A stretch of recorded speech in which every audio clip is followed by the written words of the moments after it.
Good morning, Los Angeles, and welcome to the City Council meeting for Tuesday, January 30th, 2007. We are in John Ferraro Council Chambers, room 340 of Los Angeles City Hall, where we meet every Tuesday, Wednesday, and Friday at 10 a.m.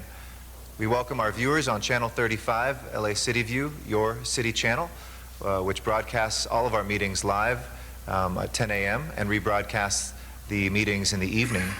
For those of you not close to television connected to our city's cable system, you can always view us online at lacity.org and click on live streaming webcast video of our meetings, or you can call in via phone using the Council audio service, which is Council phone at 213-621-CITY, and you can listen to the full proceedings of our council meetings or any of our committee meetings as well. We have our agendas available online also at lacity.org, at our city clerk's office here downtown, or if you come into council chambers, we have it posted on the side and there are copies in the back. We invite members of the public to come and testify. All matters before the City Council will receive a public hearing either in committee or, if that has not been done, here in the full council. And we have general public comment for items that are under our jurisdiction but are not agendized formally. We also have a capacity to take your public comments on either of those and Van Nuys at the Van Nuys City Hall via remote, and we meet every the first Friday of each month down at Van Nuys City Hall as well in our efforts to bring City Council closer to all Angelenos.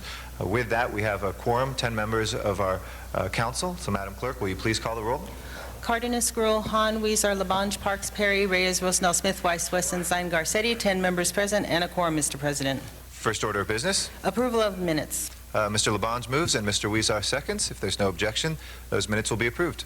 Commendatory resolutions for approval. Mr. Reyes moves and Mr. Smith seconds. If there's no objection, those are approved. And I'd like to, while we're on commendatory resolutions, recognize Mr. Labange for an introduction. I'd like to just ask that a great delegation from Busan, our sister city in Korea, please rise, and we welcome you here to Los Angeles. Very special from the Busan Metropolitan City Council, Sinra Kim, who is the leader of the delegation, and Ms. Goldberg, I waved at you earlier. He's the president of the Planning and Finance Committee of Busan. Please welcome these distinguished friends who are from Busan, our sister city, and each and every one of you will be receiving a special certificate of welcome. Kamsahamnida, Chingu. Thank you. Thank you very much. Welcome to Los Angeles. It's always great to have our sister city here and our great president of the Sister City Association, Mr. Labange. We thank you for that.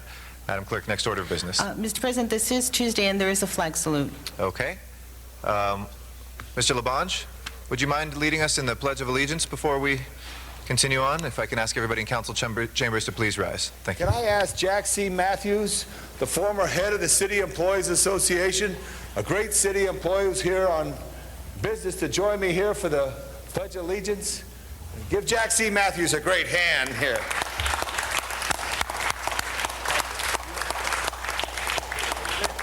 All the way. We place our right hand over our heart. Ready? Begin. I pledge allegiance to the flag of the United States of America and to the republic for which it stands, one nation, under God, indivisible, with liberty and justice for all. Thank you, Jack. Good to see you. Thank you. Thank you very much. Next order of business, please. Before beginning the regular agenda, Mr. President, there's a request to continue item number 11 to February 7th. Okay, colleagues, is there any objection to continuation of item number 11 till the 7th of February? Seeing none, that will be continued. Next items, please.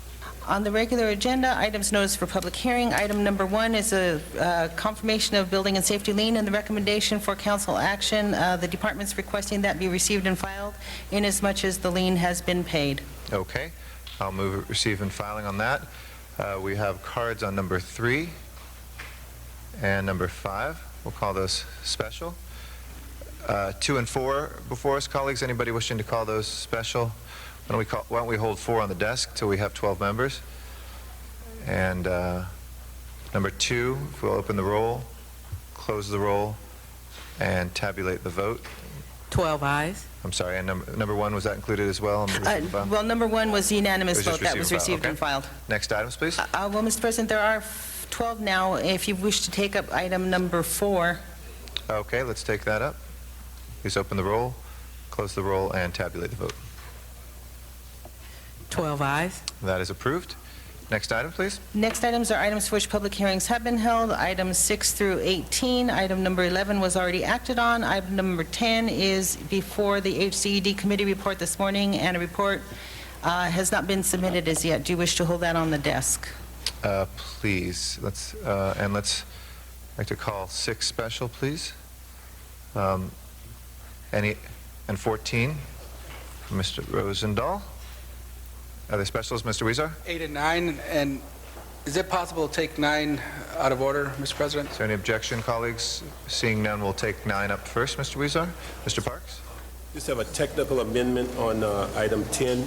Okay, do you want to say that orally? Yes. The date on page 2 should be 2007 instead of 2006. Actually, the report hasn't been submitted yet for number 10, so do you want to do that when the Okay, report Okay, is we'll hold that on the desk, and we'll make sure we correct that. Thank you.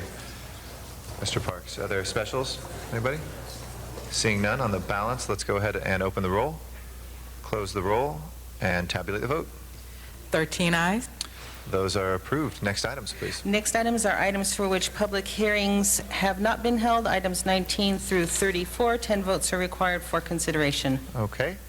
19 through 34, we have cards on 26, so we'll call that special. The other items, we will open and close the public hearings. Do we have 25? I don't have that here, but we'll call 25 special pending cards. Specials, colleagues, on the balance? Seeing none, Madam Clerk, please open the roll on the balance, close the roll, and tabulate the vote. 13 ayes. Okay, those are approved. Next items? Next items on the supplemental agenda, items 35 and 36, are items for which public hearings have been held. Okay, colleagues, anybody wishing to call 35 or 36 special? Mr. Rosendahl? 5 special. Mr. Rosendahl, 35. Anybody on 36? Seeing none, Madam Clerk, please open the roll on 36, close the roll, and tabulate the vote. 13 ayes. That is approved. On 36, forthwith, if there is no objection. Next, on item 37, we're going to continue that, if there's no objection, colleagues, one day. Tomorrow is the deadline for that one. But seeing no objection, we'll go ahead and we'll continue that for one more day. And then that would leave before council item number 38, which is a final track map. Okay? Anybody wishing to call that special? Don't see any. Go ahead and let's open the roll, close the roll, and tabulate the vote. 13 ayes. Okay, that is approved. We will go to public comment, and then we'll return to item number 9, which was requested out of order. I'd like to ask Dave Thompson to come forward as our first speaker.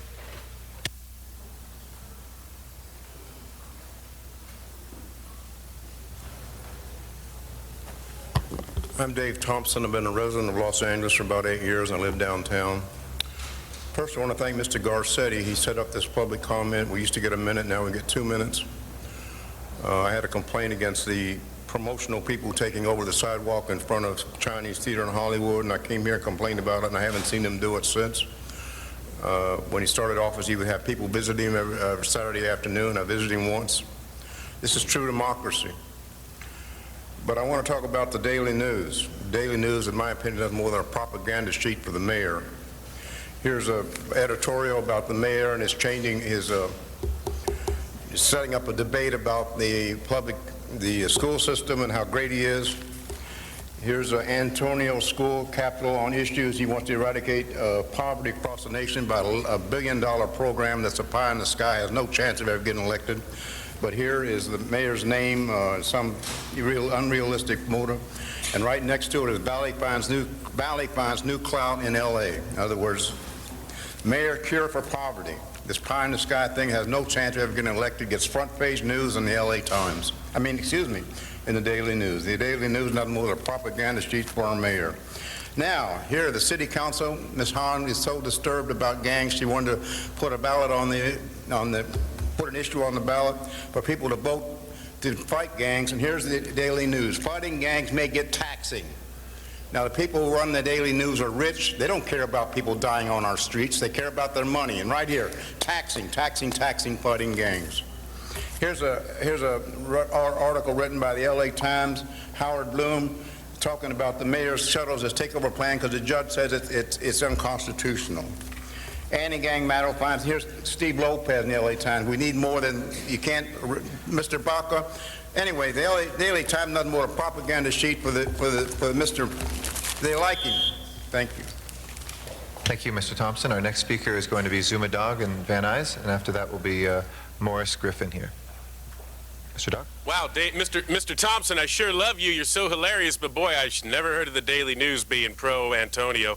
I'd like to remind everybody that rapping and dancing is protected under the First Amendment, protected speech. So I'd like to say, I'm Zuma Dog. Better do what you're supposed to. Don't make me have to call Mayor Antonio Villaraigosa. That's right, y'all. Now I'd like to say that there's been more DEA busts of these Prop 215 approved clinics, and we do not want to be sending patients out onto the streets to have to deal with gangsters and criminals. Currently, it's being taxed. It's regulated. You need prescriptions, and they check those. If you have problems with excessive use, please target the doctors who are abusing the prescription writing. And if you'd like a list of, I know Councilmember Zine said that the dispensaries are popping up so fast. If you go to ganjagrocer.com, they updated the list of all dispensaries in the 15 districts as of midnight last night. I'd like to address the Manhattanization of Los Angeles that the city's trying to do. It seems good in theory that we need to increase density. You know, maybe if there's a 10-unit home, you know, make it a 40-unit home and let's get more people. We got more people coming to the area. We better build more infrastructure. Manhattanization, try to build housing around the transportation hubs, get everybody to start using that. I'm just here to say, very sorry. Zuma Dog's legislative analysis is that the Manhattanization won't work. You got to look at the externalities. You can build all the high-rise condos, but then things like the police, the schools, the roads, the parking, the utilities, these are things our infrastructure is not meant to handle. The problem is New York is a 7-mile island, very small. You got millionaires and rich people that do take the trains from Long Island and New Jersey because it makes sense, it's very easy. But then the problem, LA is just too geographically widespread. It's not going to work because you're not going to be able to get the people to take the public transportation because then once they get there, they got to walk 8 to 10 blocks. Very sorry. Unfortunately, you need to revamp your whole premise you're building the city under. Zuma Dog, ganjagrocer.com, hootie hoo. Mr. Griffin? Welcome. Mr. President, members of the City Council, I'm Big Money Griff, community activist and leader, and I want to say right here now that I'm in support of item number 10 for the community development and the wonderful people that are here today. I'm also here to lobby for my ethnic lotto. My ethnic lotto guarantees that one person from every ethnic race can be a winner. All you have to do is color in your ethnicity, whether you're white, black, Latino, Chinese, Japanese, Korean, Asian, multiracial like a Tiger Woods. Just color in your ethnicity and you either become an instant thousandaire or an instant millionaire twice a week. So I'm here today to lobby again for my ethnic lotto like I was last week. In addition to that, I'm very discerned about the decision that was rendered by Judge Gibson Lee. Last Friday in Long Beach, the teenage hate crime, this was an obstruction of justice. How does one determine that men or young boys are chosen over girls? In other words, the 9/11 tape said that it was boys, but yet they chose girls. Our youngest, our fastest, and our brightest. I don't know about you, but I have a problem with that, and I'm asking that some of you would join us tomorrow night at 9 o'clock after the decision will be rendered tomorrow at high noon. 9 o'clock at night, meet us at Bigsby Road and Linden Avenue, and let's see whether or not a person can see 150 feet away at night in Long Beach. Let's see whether or not a person can see looking through their rear view mirror and have to have glasses. Let's see whether or not this black woman is telling the truth or was she lying. I contest to you today that she was lying and that the young white girls stated that they were not drinking when they were. Last but not least, it's difficult for me. Oh, my time is up. Thanks for taking my... Sylvie Lynn Hawkins is next. Good morning, everyone. My name is Ms. Hawkins. Thank you, Mr. Cassetti. We must say no on this resolution and any more extension of time for bisolid chemical coating of beef, pork, meat. No on shooting any other fruit or open green vegetables with biotech chemical to save them because of wintertime in all 58 states. Remember that on the planet Mars, there has been life of animals only found and not people. And water, brand new, has been found since 2001, which is now used in my private part for all to have low prices. And food without these chemicals and Congan procedures. All cows and pigs must be destroyed off the earth. No selling of anything on the streets because of products is made from voodoo houses and other houses and people that are visiting here from out of state to destroy all knowledge level of anyone that buy any kind of incense off the streets. No eating of any fish or crocodiles or bulls on the market or off the streets because of chemicals and organic food that is now harmful to the 50 states of public people. Again, as they use my private part to my doodle and pee with what is on Mars and with animals. It is not human beings allowed up there. And I'm very thankful to know that it's bringing more life to people, not we need chemicals. Thank you very much. My name is Ms. Hawkins. Thank you, Ms. Hawkins. Our last speaker for public comment is Edmund Shackridge. Welcome. Good morning. This is regarding downtown Los Angeles, the retail, what they call the alley. Well, we're close to the alley, and in downtown Los Angeles, the only way that you could actually display merchandise to bring in any kind of business is to put it in front of your store, a bit of an outside display. Unfortunately, the police and some city council, or someone from the city have come downtown and told us to take everything out of the windows, which is all fine and good, but unfortunately, just 2 or 3 blocks away, people are still allowed to display in front of their stores.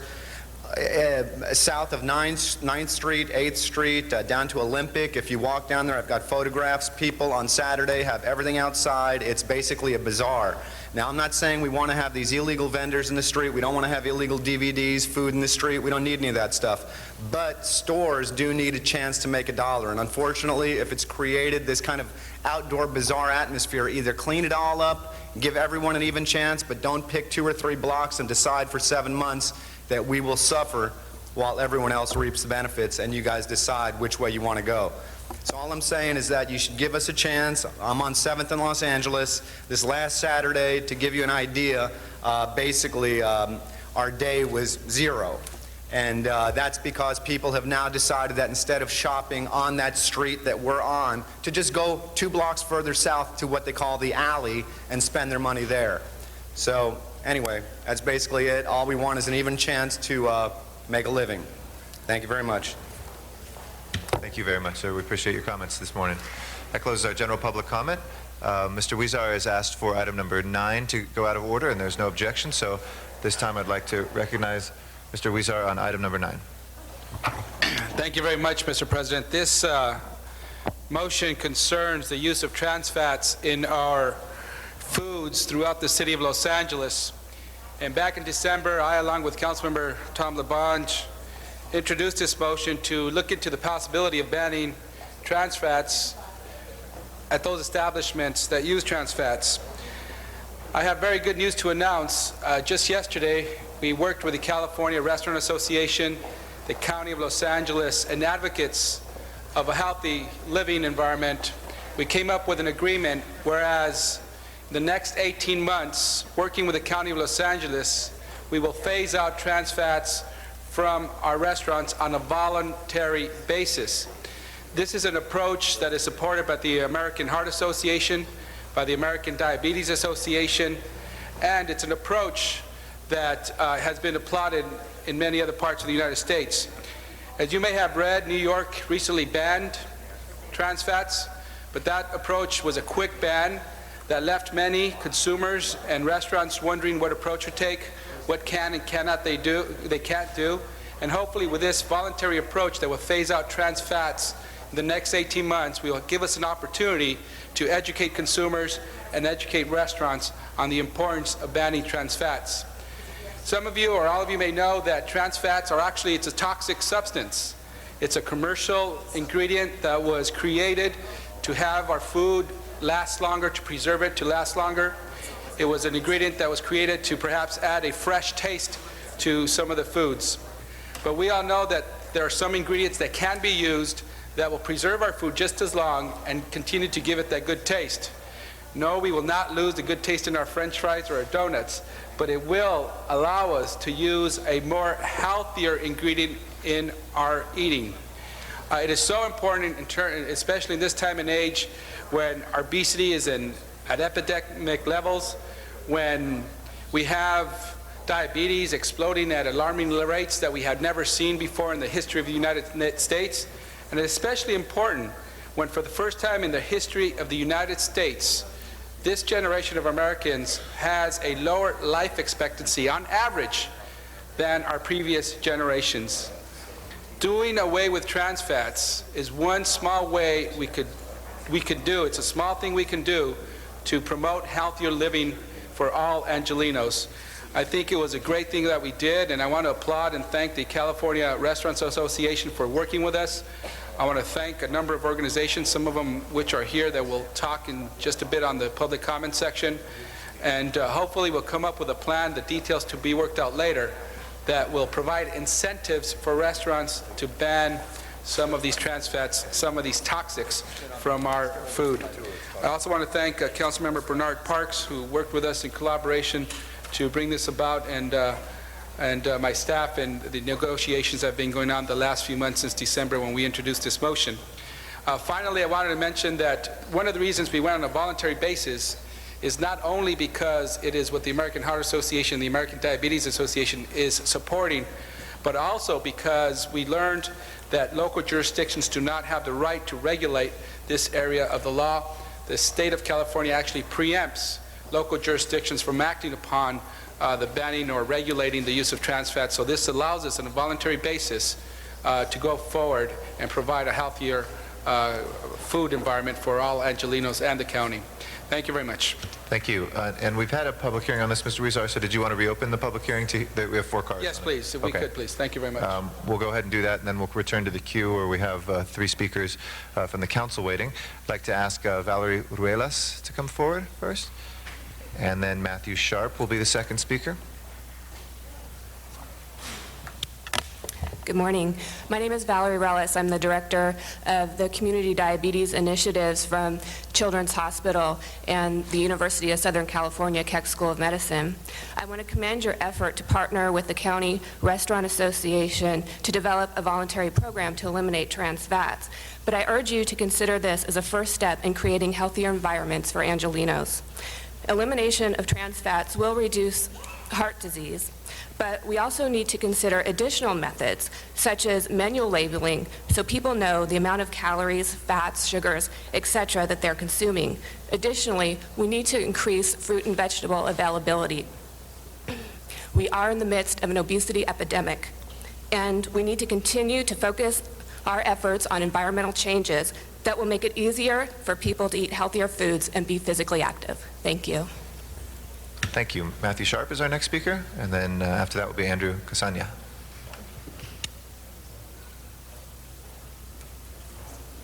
Good morning. My name is Matt Sharp. I work with a nonprofit organization called California Food Policy Advocates. We work on low-income nutrition issues, and we've had the pleasure of meeting with you a number of times before on a lot of your health efforts, and want to applaud the council action this morning. It's exciting, and it's a terrific first step. There's a lot more to do to make healthy eating easier and affordable for Los Angeles residents, and some of these are things you're already involved in doing, working with the recreation centers on the nutrition of the foods sold and served, trying to make sure that the zoning of the city doesn't encourage fast food restaurants and the high portions and high calories that are inevitable at cheap prices in too many of our neighborhoods, and the affordability at corner stores and markets of good quality produce is a key feature of trying to make healthy eating easy for Angelenos. So we applaud your efforts, encourage you to use this opportunity, this milestone event that was capped in today's press conference, as an opportunity to bring some attention and energy towards healthy eating and smart physical activity patterns for Angelenos. So thanks for your progress, and we look forward to getting a lot more done. Thank you very much. Andrew Casania, and then after that will be Dr. Louis Logan. Good morning. My name is Andrew Casania. I'm the Director of Local Government Affairs for the California Restaurant Association. I want to thank Council Members Huizar, Labange, and Parks for working with us on this issue. We're looking forward to this. I just want to let you know this is being looked at throughout the nation. And I know some people probably get concerned and say, well, it says a voluntary basis, so there's no teeth. The thing I have to let you know is the industry's driving this. This is going away on its own. I get phone calls on a daily basis from members saying, I don't use trans fats, I've never used it, I'm never going to use it. I want to tell my customers, that I don't use it. So we look forward to working with the city, and this is a great relationship, and thank you very much. Thank you very much. And our last speaker, Dr. Logan. You're up.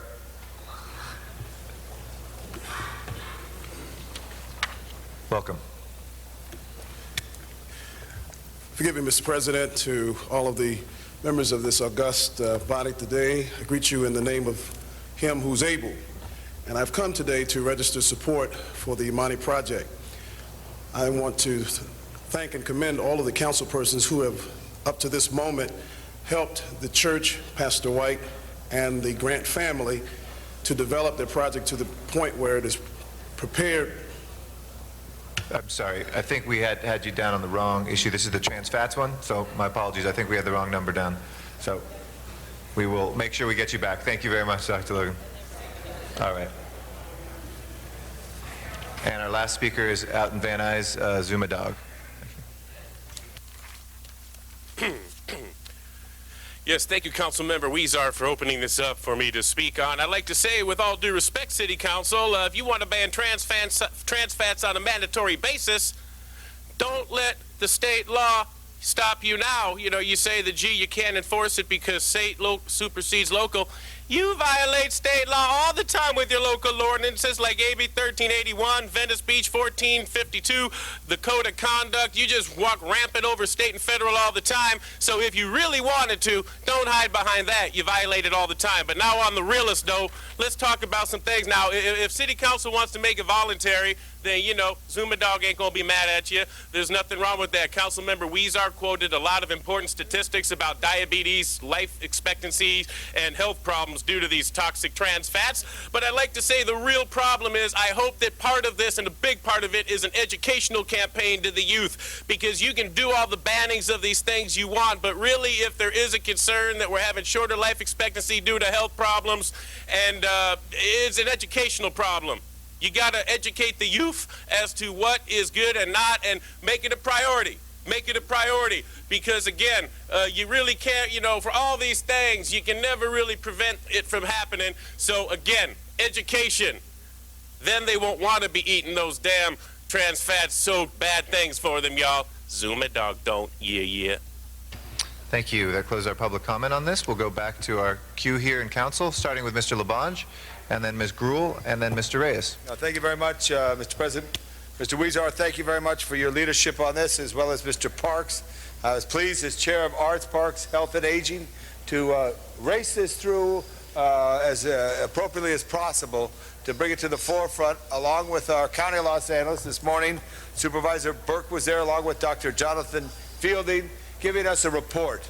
And I will tell you, and Mr. Weiss, you could smile on this one, the Great Pink's hot dog stand, right there on La Brea and Melrose in your district. Gloria Pink is committed to being trans fat free. So it's taken a trend throughout the city of Los Angeles. No.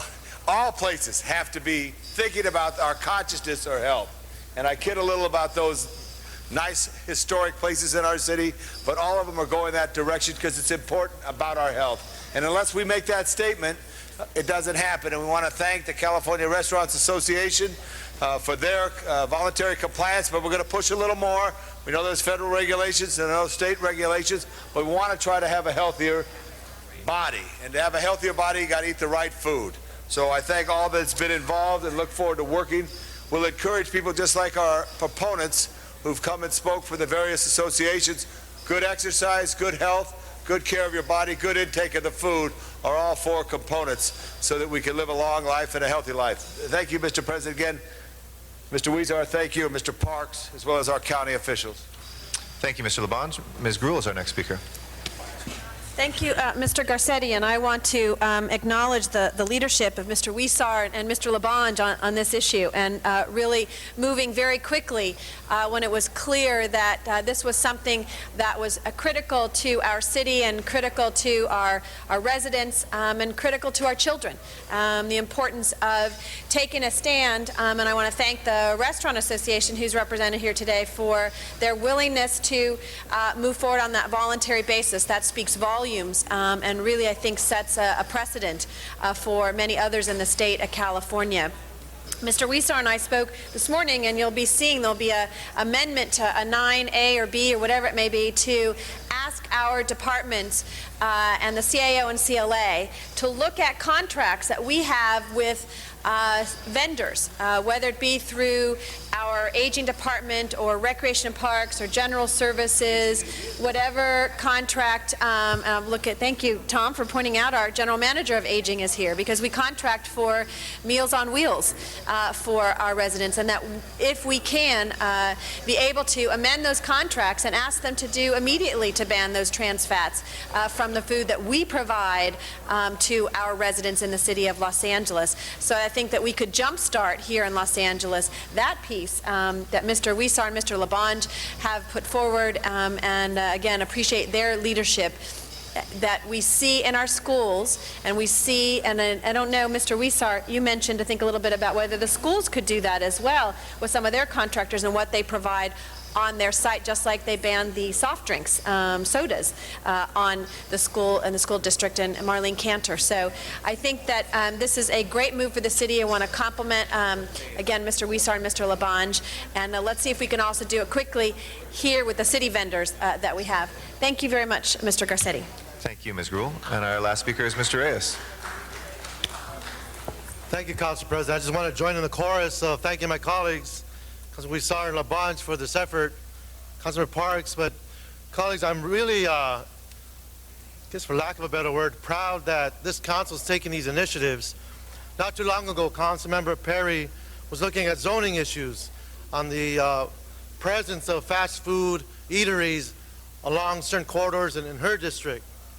And when you look at the poverty levels in our city, I'd say about 3 to 4 council districts, about half, if not a little less than half, are living at or below poverty, which means many of the children are vulnerable to eating on a daily basis fast food meals because that's what they could afford.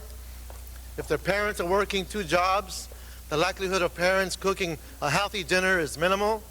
So to add this to, I guess, the defense of our families and our children speaks to how we are trying to be comprehensive, and we're cognizant of these impacts on our community. So thank you for hitting at all different levels, Councilman Weezer, and the efforts of Councilman Perry, and how we're trying to address this issue of how we're impacting our kids.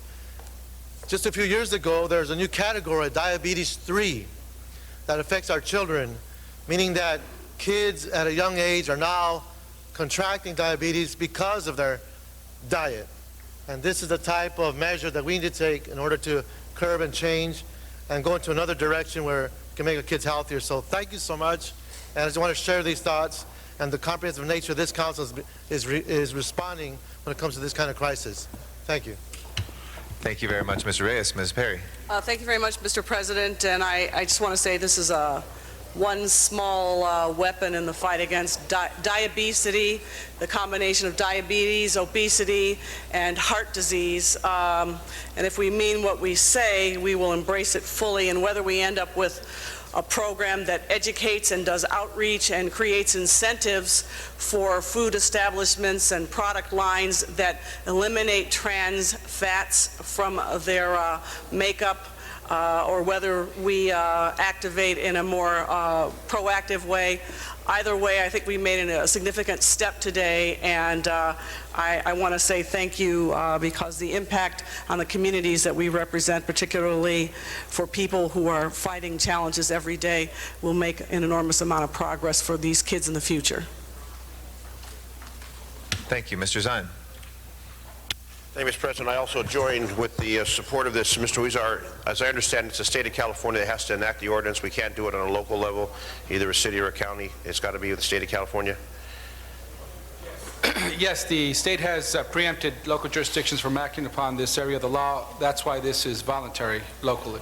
And hopefully the state will follow suit with New York and ban that from the locations where they have the fried foods. Also, I understand this morning on the radio that McDonald's has taken the bold stand to eliminate trans fats from their products.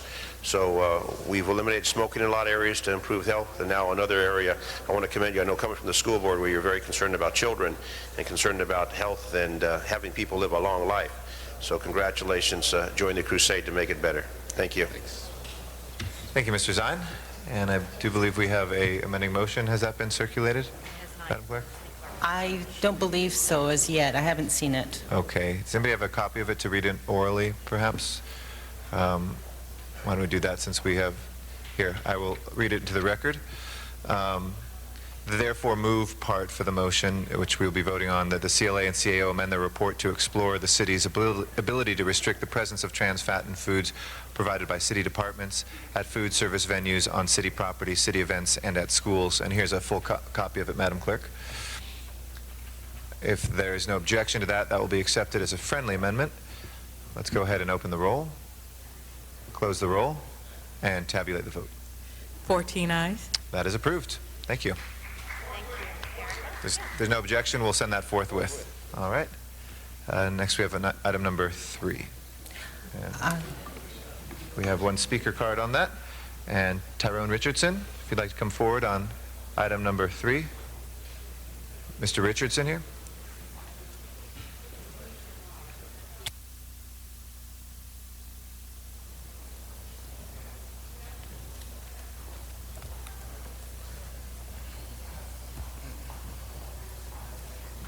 How you doing? I'm Tyrone Richardson for Urban Realty.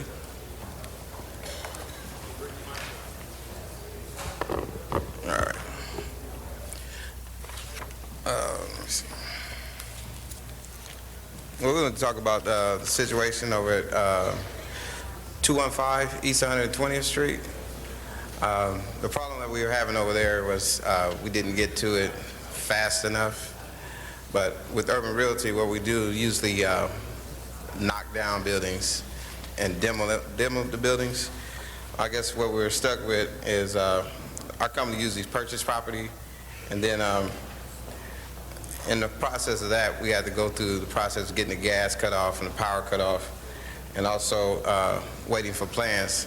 I think the process time that it took us to get all this stuff done, it was kind of too slow. So we were just asking if maybe we can, on this particular case, this is our first, maybe our second case, we're trying to get maybe our fees waived on this particular case because we have 4 more other cases coming up. And so we're trying to figure out what kind of solution can City Council help us with as far as coming with an answer to not come back and see you guys again.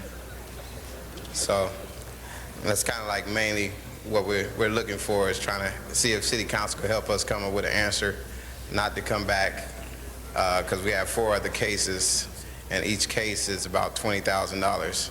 So we're looking at about $100,000 on the same matter. So if we could get some help, maybe from City Council, that would be great. Thank you. Thank you. All right. Appreciate your comments today. Okay. Ms. Hahn. Come and give us a sense of what this is all about and what you might recommend. Good morning.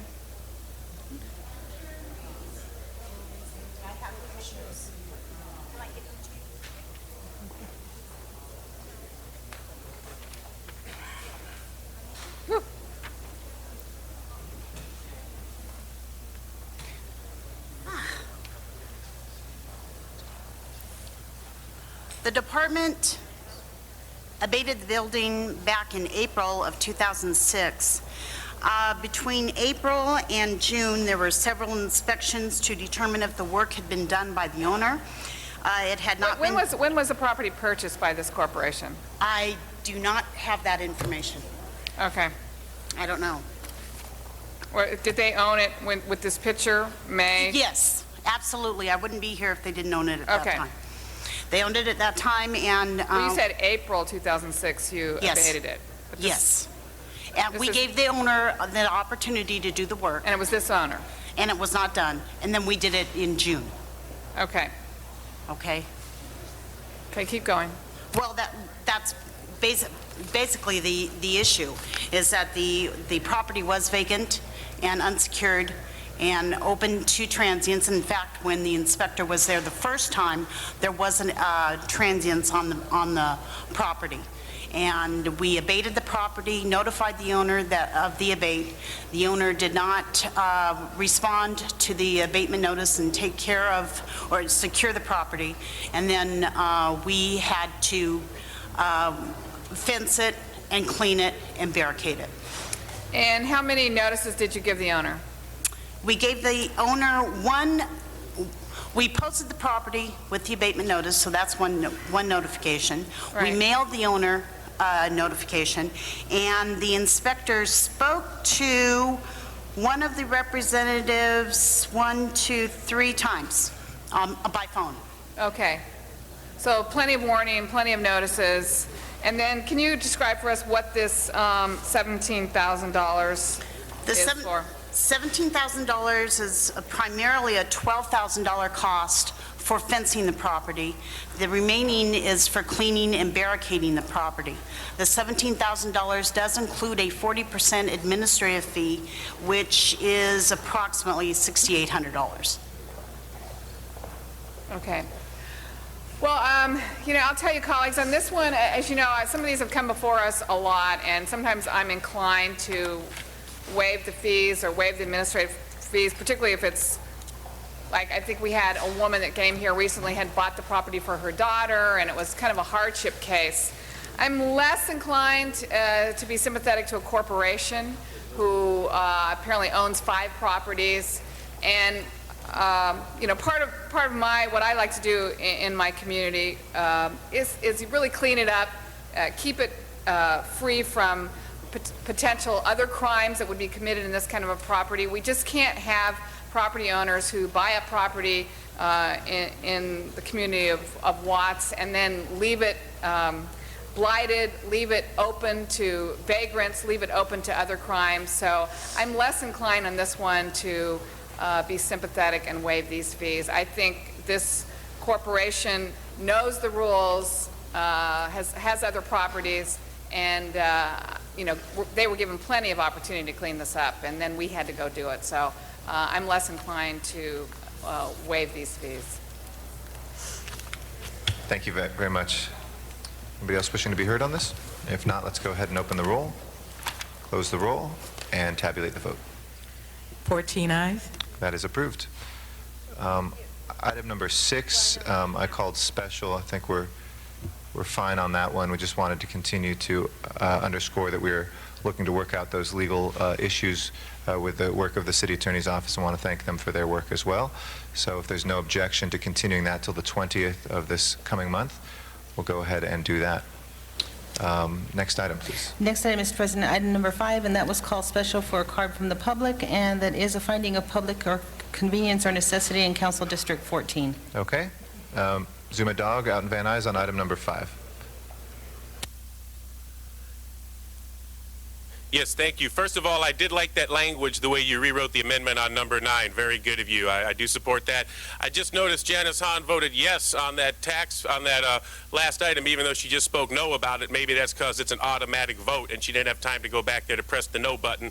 Maybe we should work on that. Regarding item number 5, I'd like to talk about alcohol. First, we're about trans fats. Let's talk about alcohol, because this is about issuing an alcohol license in a district. Where it is not important. I just wanted to mention that the city is concerned about medical marijuana dispensaries and crime affiliated with that, even though there's no documented record of any crime being affiliated with these dispensaries. You want to crack down on those, put in a moratorium. I say alcohol is far more dangerous. Statistics say 80% of all crime-related deaths involve alcohol use. They also say driving accidents. Well, we know we know about alcohol and driving accidents and those statistics with deaths involved. Domestic abuse. You show me domestic abuse, I show you a couple 40s in the refrigerator that are empty, also some of them. So, you know, domestic abuse, alcohol also. So Zuma Dog's here to say, y'all, alcohol's way more worse than marijuana, y'all. And I say if you're going to put a moratorium on the medical marijuana clinics, then I say we should also, starting right now, have a moratorium on all alcohol distribution at locations, because it's way more dangerous. So if you really want to attack the problem, right now, let's vote no on this. And, you know, if you have to, just in the future, let's not say, you know, I say a moratorium on alcohol sales. And if you're really concerned about medical marijuana dispensaries, there's a list of all of them you can go to at ganjagrocer.com. And that way you can keep it on the realist, though. So if you're going to have a moratorium on on marijuana dispensaries, have an alcohol and alcohol. Yeah, you know what I'm saying. Alcohol's way worse. Look at the statistics. Together. Thank you very much. That closes our public comment on that one. This requires a motion, Madam? Yes, the recommendation for council Clerk? action is to grant the application. Okay. Mr. Weezer moves that. And why don't we go ahead and open the roll, close the roll, and tabulate the vote. 14 ayes. Okay, that is approved. Mr. Parks is asked to take number 10 out of order. So if there's no objection, recognize Mr. Parks. Thank you very much, Mr. President. I'd just like to introduce a couple of people that are here on item 10, and I've convinced them they don't need to speak. Pastor White is the one that is primarily involved in this project. Bishop Guidry is visiting us here. Elder Copeland is visiting. Reverend Logan, Bishop Bryant. I got you. I got. Hold on. So these are the people that are here on this project. The only thing, the committee report has come out this morning. I want to thank Herb Wesson for dealing with this. Also, the CLA and the CDD has done a wonderful job putting this together. We now have some clarity. I don't see it in the committee report, but on the CLA report, we'd just like to make one correction on page 2. It should be 207 instead of 206 on the date. But we'd ask for, okay, also on the committee report, on the second to last paragraph on page 2, that should be February 14, 207. So that's all we have. We'd ask for an aye vote. Ms. Hahn certainly is interested in this project. We share Central Avenue on the east and west side, and we'd ask for a unanimous vote to move this forward.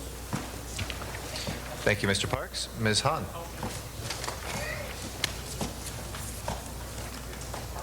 Thank you, Mr. President. Colleagues, today we are approving a very, very exciting project certainly for South Los Angeles, but really I believe for the entire city of Los Angeles. And we're approving a CRA report today that will provide block grant reprogramming dollars to the Imani Faye project in Watts. And I really want to thank Councilmember Wesson, Chair of our Housing Committee, for your diligence in reviewing this project, and certainly for moving it forward to full council today. And Councilman Parks, I even thank you for asking all those really tough questions, for asking those tough questions in committee, to making sure that what we're approving today was right, was accurate, could hold up to any scrutiny, and that's what we want to do because we are using these dollars for this project. Colleagues, Imani Faye, which is Swahili for faith, which we've all had our faith tested on this project, I'll tell you.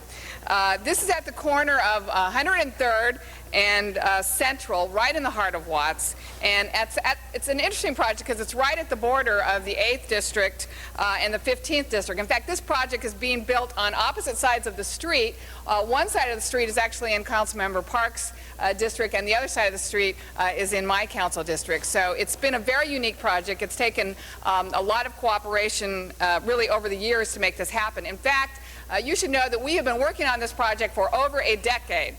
Over 10 years, we've been working on this project, and it really has been a promise of the hope for real economic development and revitalization in Watts. It really has been something that the community has looked at, has hoped for, and has believed that once it was built, it could really spur economic development, not just on that corner, but throughout Watts. It was originally announced by Mayor Reardon, so after, we're now in our third mayor, multiple council members, we are finally here today where we're going to approve this project. It consists of 92 units of affordable housing for the Watts community. These 1, 2, and 3 bedroom units will really be a welcome addition to this community.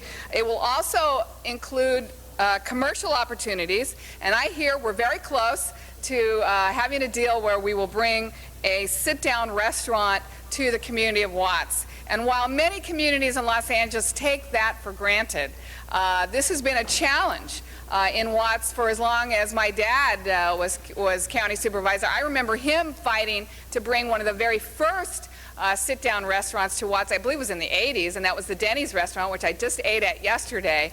But again, it's hard for the rest of Los Angeles to grasp what that is to have a real sit-down restaurant in the community. And it's important, particularly across the street from Grant AME Church. It's a perfect place for the Sunday worshipers to go across the street and have a nice restaurant to eat at. I've worked very closely with Grant AME Church and the developers to make this dream become a reality, and we've had a lot of obstacles. We've had a lot of hurdles, but I really want to applaud the church. I want to applaud the pastor and the congregation for really having the patience and the persistence to stick with this project, because it is a good project. It has been a good project from the beginning. It was a dream that had every reason to become a reality, and I appreciate all the hard work that you've done. I want to thank the mayor for his cooperation in providing this needed $2.8 million in reprogramming funds to take care of a shortfall that we recently identified last fall. And I'm really pleased today that we have with us, have taken the opportunity to come down to council chambers to see this dream become a reality. We have Pastor Leslie White from Grant AME. We have Bishop Bryant from the AME Church. We have Bishop Gidgey. We have Pastor Mark Whitlock. We have Pastor John Hunter, Pastor Clyde Odom, and Pastor Louis Logan with us today. This is a significant moment for the people of Watts. It's a significant moment, certainly for the people of faith.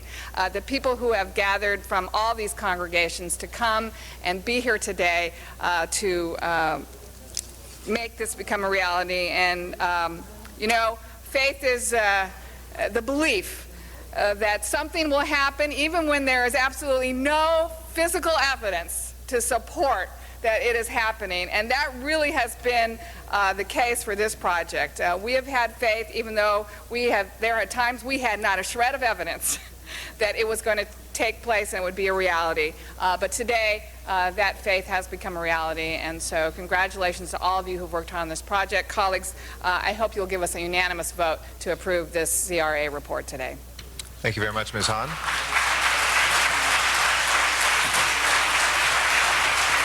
Our next speaker is our great chair of the Housing, Community, and Economic Development Committee and council member from the 10th District, Mr. Wesson. Thank you, Mr. President and members. And remember, Mr. President, I prefer being called the Pharaoh of the Housing, Community, and Economic Development Committee. But I just will be brief and say just how proud I am of our faith-based communities, our faith-based organizations, and that Bishop Bryant would adjust his schedule to be here today with a full complement of supporters. In our community, you see the West Angeles Church, and primarily you see members from the AME church family that take the lead in changing the face of the communities that Jan represents, and Mr. Parks and Janice and myself. They have always been on the forefront, and it's not just with economic development programs. It's all kinds of programs, like Pastor Logan has taken the lead in trying to keep the peace and looking for transparency. And I can remember working very closely with the former pastor and now Elder Copeland from this church. So I am proud that we've gotten to this moment, and I made a commitment to you that we would get this done. I would believe, Bishop, that I would now not have to have discussions with Pastor White every 48 hours. But Pastor, it's okay. But anyway, this is a big day, and you should be excited. You deserve it, and God bless all of us.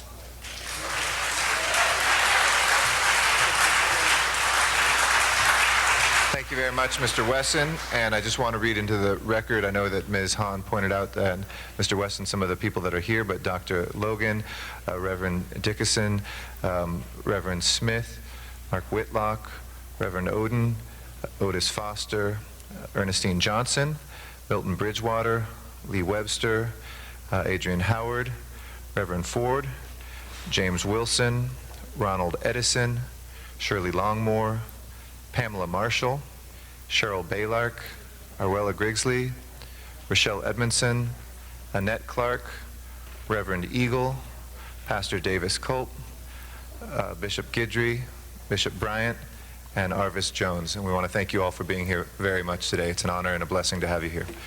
With that, let's go ahead and open the roll, close the roll, and tabulate the vote. 14 ayes. That is approved.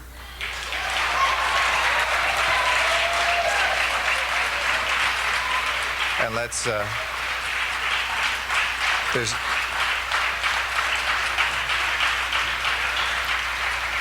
there's no objection, colleagues, we will send that forthwith. Next item, please. Next item, Mr. President, is item number 8, and that was called special by Councilmember Huizar. Okay, Councilmember Huizar, we have number 8 before us. I'd like to recognize you at this time.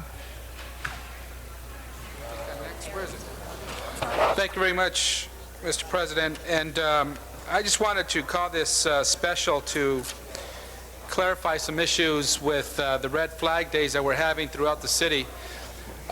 This item here was brought about because on those days that we do call for red flag days, in the areas of Mount Washington in my district, there are people who, although they cannot park on the streets because of the dangers it presents on red flag days for people, emergency vehicles to reach those mountaintops or those hilltops, in the event there is an emergency, the residents cannot park in the streets.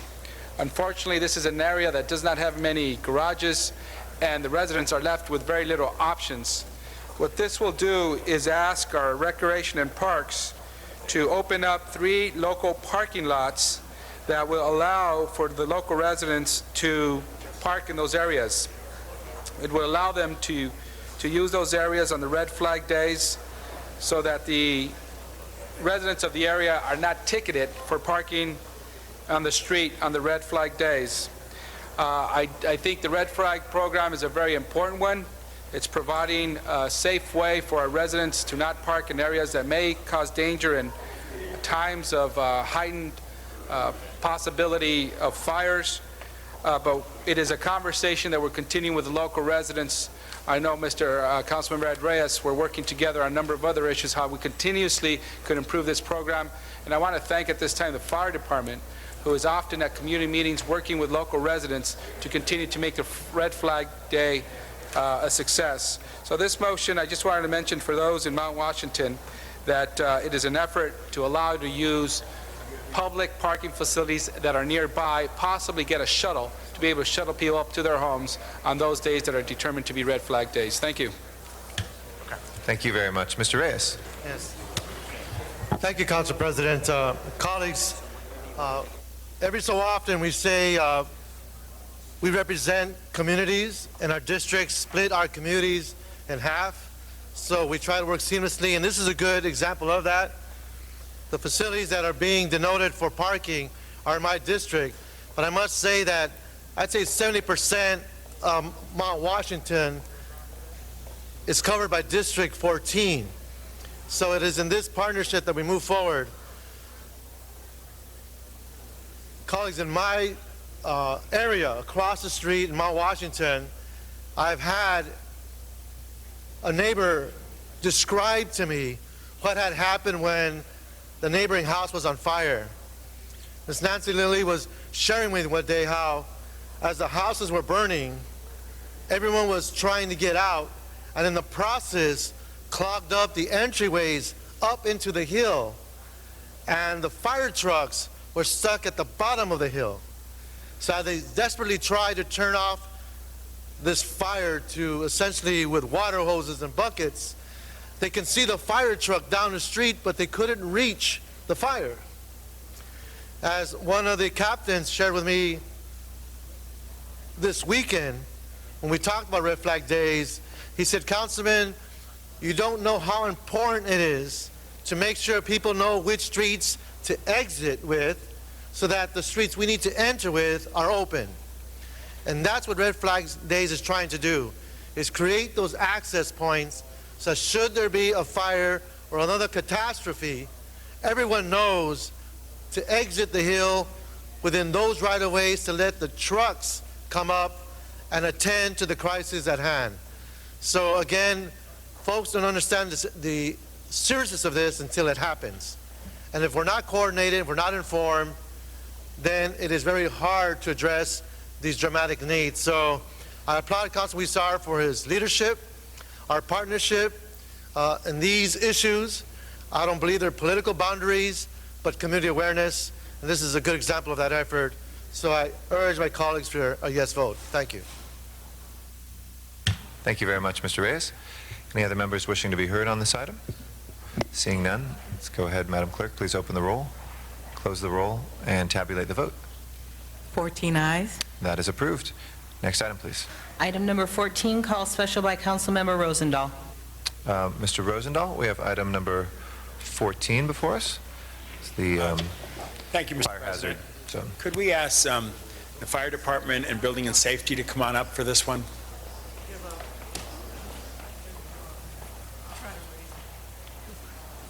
Building and Safety as well.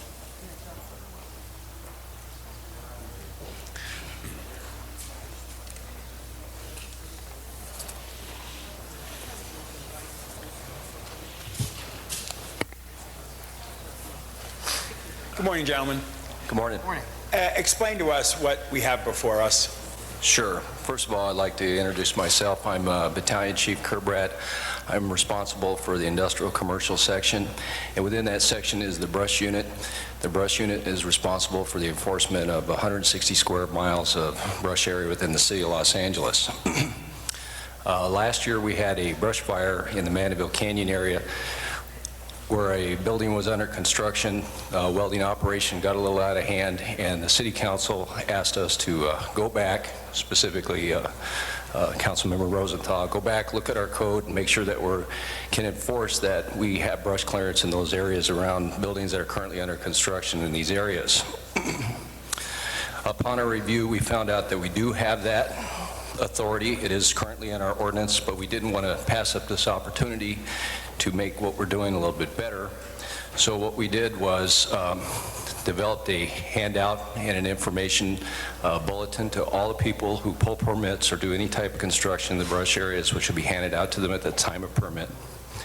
We also developed a better relationship with Building and Safety, where anytime there's a permit pulled in these areas, they'll notify the fire department through an automated process that they're currently working on. And it allows our inspectors to have the opportunity to be aware of that and actually go out there and look at these areas that are under that impact. To build on the red flag issue that we just talked about, anytime there's any red flag days, contractors are also notified that they are not to use any type of open flame in the brush areas during those days. It's just excellent, and you really capitalize it. Building and Safety, add a little bit to it. Tell us who you are and how the relationship now will work going forward. Dave Lara with Building and Safety. Yeah, actually, this gives us an opportunity to really tighten up on our communication. We did find an electronic means, now that we're in the 21st century, to allow this type of communication to move forward via email. We've worked out the details as far as the various individuals we need to be in contact with. We've also managed to, we're putting the information on our website as well as a direct link to the fire department, so that way the public has more awareness, as well as various handouts and informational tools that are at our disposal for the public. So. Well, I want to thank both departments, Building and Safety and the Fire Department, for working together. You know, Wendy Rosen and Ann Snyder, who are part of the Mandeville Canyon, Upper Mandeville Canyon Homeowners Association, brought it to our attention. Last night I was at a Lower Mandeville Canyon meeting at the Riviera Country Club, and the big issue when you're in a canyon is if a fire starts, oh my God, how do you get in, how do you get out? So there are some preparedness issues that we're going to be working on going forward. But 6 months ago, as you go up Mandeville Canyon to the top, a blowtorch on a very hot day was used and created a fire. And it is obviously the right thing to do when things are dry, when it's a red flag day, or if you're in an area where there's a lot of brush, that you should automatically be in contact with the fire department, and your inspectors going out and just checking it is a precaution and a preemptive strategy to avoid the fires that we do get. And right now it's wet and sort of, you know, okay, but in a day and a half we can have the winds come in and we can dry everything up and we can be on the verge again. So this kind of cooperation is what the public demand, and I want to thank the community for bringing it to my attention, especially Ann Snyder and Wendy Rosen, and for you guys working it out. This will be a policy, colleagues, for the whole city as we go forward, and if things get dry out there, everybody needs to be alert, and if you're building something on a site, you shouldn't be using those kinds of equipment at that particular moment, and I ask for a unanimous vote. Thank you, Mr. President. Thank you. Mr. Labange. Thank you, Mr. Rosendahl, for your leadership on that. It's funny how a simple idea has taken a long time to come together. But if my memory serves me corrected, Chief, you may recall, I believe it was the spark off of a bulldozer blade that started the Bel Air fire at 61, I believe, on a construction site. So here it is, 61, all so many years, 45 years later. Is that correct? Is my math correct on that?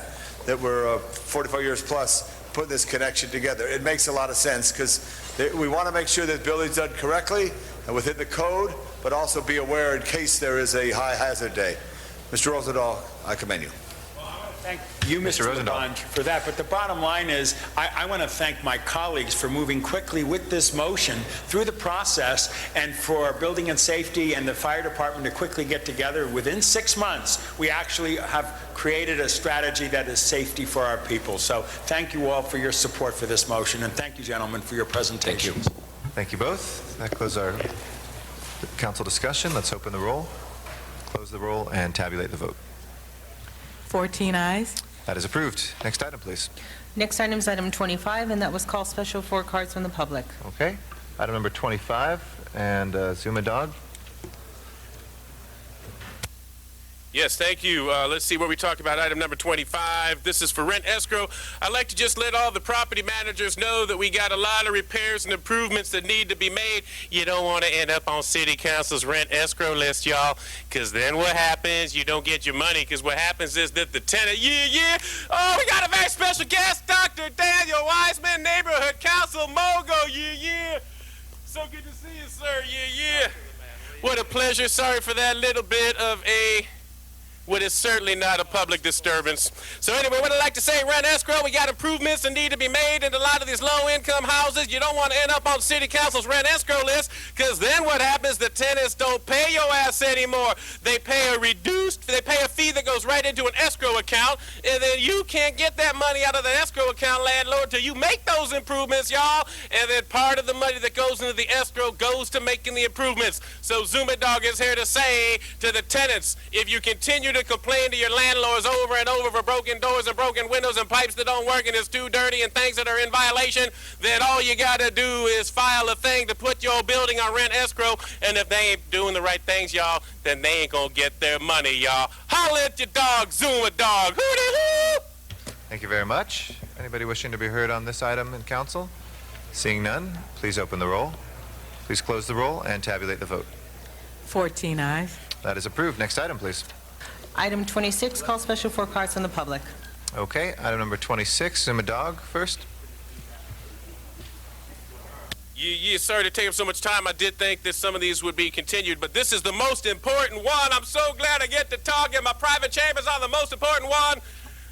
Thank you so much. We're going to be having hiring of 6 deputy probation officers from LAPD for the Valley Bureau. We need to crack down on gang crime. There's been a spike.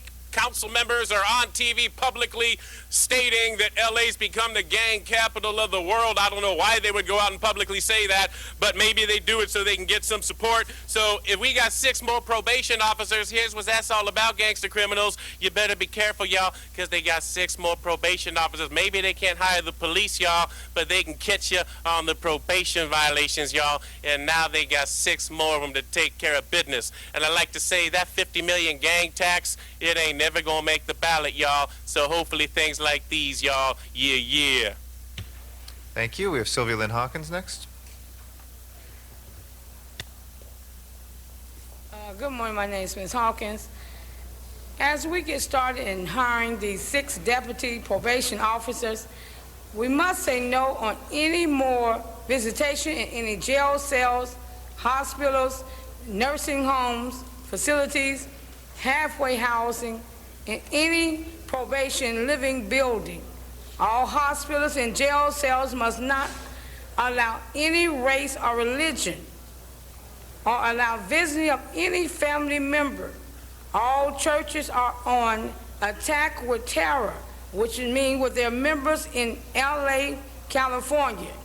These people are carrying fake holy Bibles that is mixed with voodoo, powder, mist that is coming out of the holy Bibles to bring on sickness and disease as they visit from hospitals to hospitals.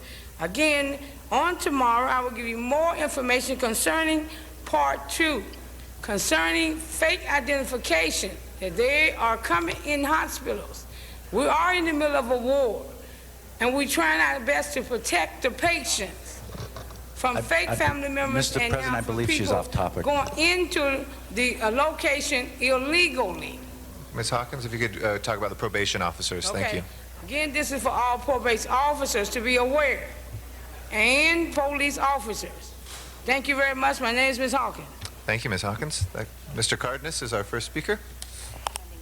Thank you very much. This is a very important motion. At this point in time, it's not that complicated. It's basically an opportunity for the City of Los Angeles to partner with the County of Los Angeles by assigning 6 probation officers in the San Fernando Valley Bureau, which means that each one of our stations in the Valley will have a probation officer full-time.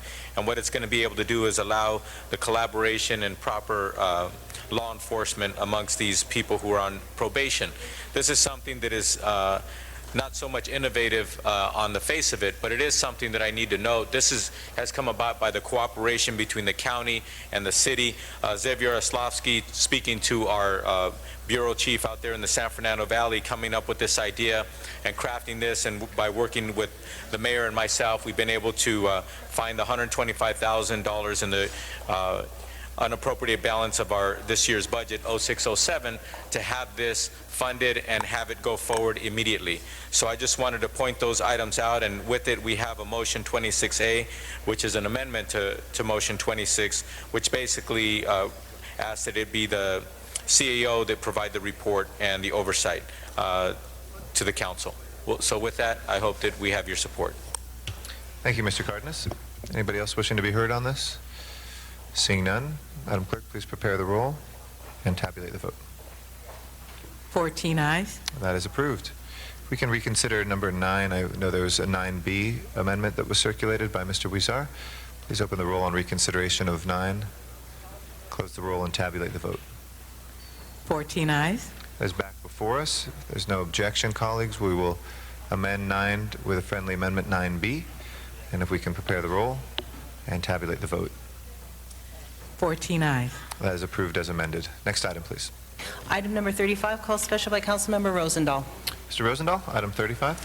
Thank you, Mr. President. Could we have the Department of Aging please come forward?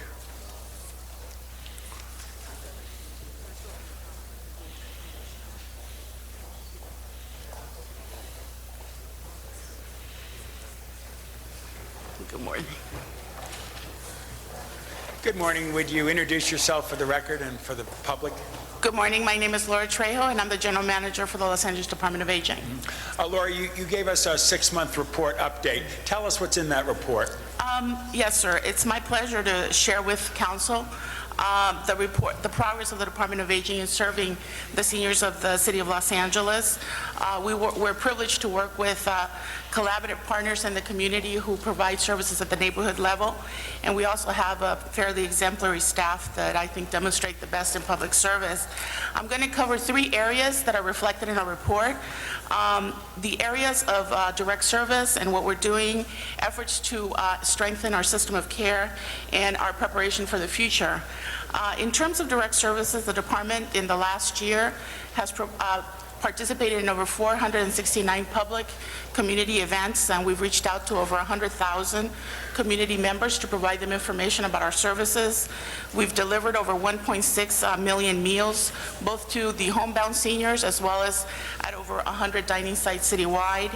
We have provided over 42,000 telephone calls to homebound seniors throughout the city, and provided 125,000 rides to doctors, grocery stores, and other locations that are very important in keeping older people independent and living in their homes. That's just to give you some highlights of the direct services we provide. We also successfully launched the Network of Care, networkofcare.org, which is a portal website really providing state-of-the-art information for seniors and their families to find information about all of the services we provide, as well as any other area that they may have questions about in terms of the aging process. What is the website? Would you say? Networkofcare.org. And so it's quite excellent. I encourage everybody to take a look at it. In efforts to strengthen our system of care within the city, we actually have been engaged in an over 2-year process as a lead agency for the Los Angeles Access to Benefits Coalition. We brought together over 47 community-based organizations to assist over 34,000 seniors, low-income seniors, to access prescription drug benefits under Medicare Part D. Just to give you an example of the impact of the work of that coalition, we believe that we saved an average of $500 per senior that we assisted in getting those benefits. So we're very pleased about the impact of that work. We also have an Adult Day Support Services Network, which has been serving over 400 families over the last year. Half of those families have working caregivers in them, and we believe that as a result of those working caregivers having a reliable, safe, and secure place to bring their loved ones, they have been able to generate over $3 million of income for their families. On another arena, we have been exploring the whole area of older adults who are homeowners who are house rich but cash poor. They're not poor enough to afford services for the low income, so they don't qualify, but they still need services in order to be able to age in place. Given the high property values in Los Angeles, we launched a partnership with the National Council on Aging, where we're evaluating such things as reverse mortgages and how to make use of them in the most effective way for seniors. We're very proud because Los Angeles is the first municipality in the country that actually has put such a group together to begin to explore these issues. We're already getting calls from all over the place trying to find out what our model is and what positions council will be taking upon them. We hope to bring forth in the coming weeks and months to you recommendations on how to assist seniors age in place better. In planning for our future, one of the highlights that you'll see in your report has to do with our success in launching the network, our Los Angeles Foundation on Aging, which is created to support the mission of the department. As all of you know, in 2006, the first of the baby boomers turned 60, and so we're already becoming very pressed in terms of making sure that our services keep up with the demand that we're expecting. I also wanted to have the opportunity to share with you an update on action taken by council at the budget process during the current fiscal year. There was an appropriation for the development of a civic engagement program. We are working with the committees on that. We are very grateful to the CAO, to the mayor's office, Councilman Zine, Councilman Huizar, Councilman Labange, Councilman Rosenthal. All of you have been trying to be helpful to us in moving that item forward, and we are hoping to be able to launch the program before the end of this fiscal year. We believe that seniors seniors are the great untapped dividend of our community, and they have a great deal to share. And we have a lot of issues and areas that need their attention, so we are really looking forward to implementing that program fully. I just want to take the opportunity to thank you for giving me a chance to give you an update on the services and programs that the Department of Aging offers to the citizens of Los Angeles. Well, thank you for that update. Couple of quick questions. Sure. A Medicare Part D enrollment, which is on page 914. You assisted 617 beneficiaries to Correct. enroll in Medicare Part D. Can you put this number in context? Would you have liked to have done more? Did you lack the resources? How does your operation in this area overlap with the federal government? We actually were working under very small grants that were provided from CMS, which is the Center for Medicare Services. We also were working with grants that they went as pass-throughs to the National Council on Aging and Administration on Aging. We were actually patchworking all these small grants that were available in the community and bringing them to Los Angeles. We actually made a deliberate decision not to tap all seniors who were eligible for Medicare Part D, because that's a lot of folks that were getting a lot of attention from other providers. We actually targeted only low income. We primarily targeted seniors that were that had language barriers and accessing information. So folks who were monolingual or limited English speaking were our targets. We actually felt that we did quite excellent. Our figures show that we were able to save in out-of-pocket expenses in excess of $4 million for residents of the city of Los Angeles in the length of the project that we've been working on. And we feel very proud of the work that we did in Medicare Part D. One of the reasons I'm doing this is for Channel 35, where many seniors watch Channel 35 during the day and in the repeats at night. What is your relationship with Channel 35 in getting information out to seniors? Not everybody is computer literate, not everybody can read everything, but they certainly want support. Explain that relationship. Our relationship with Channel 35 is quite excellent. We actually have Aging in Los Angeles, Aging in LA, which is a television program that we film. We actually choose some of the topical content of the time for seniors and their families. We're very proud of the issues that we cover. The program is hosted by Paul Peterson, who many of you probably know from his time as Jeff on the Donna Reed Show, and has become a very vocal advocate on behalf of older persons. We get a lot of calls from seniors through the television program, and that is also another venue which we're providing information to older adults. So we have done programs on Medicare Part D.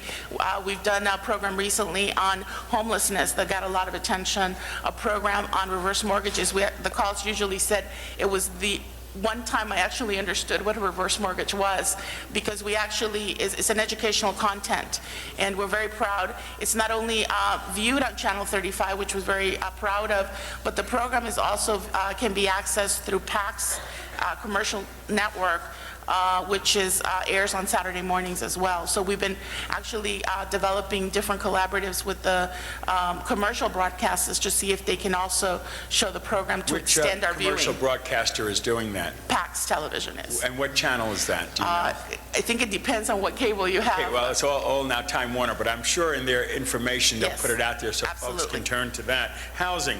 In this wave of condo conversion that's sweeping my district, how is the Department of Aging helping seniors to relocate and take full advantage of their rights as tenants? Is the Beth Tzedek legal service provider meeting those needs in the area? They are working very diligently in the area of advocating on behalf of seniors who have housing issues. One of the other things that we've actually added to our area plan, which is our strategic plan for the department, is that we've established an eviction prevention task force, where we actually invite folks from Department of Housing, city attorney, and different stakeholders that can be of assistance to older people, and really look at cases that where older adults are being evicted, and try to provide solutions and interventions to try to, one, prevent the eviction if we believe is not a fair eviction of the older person, and also to assist the older person locating alternative housing when that is the need.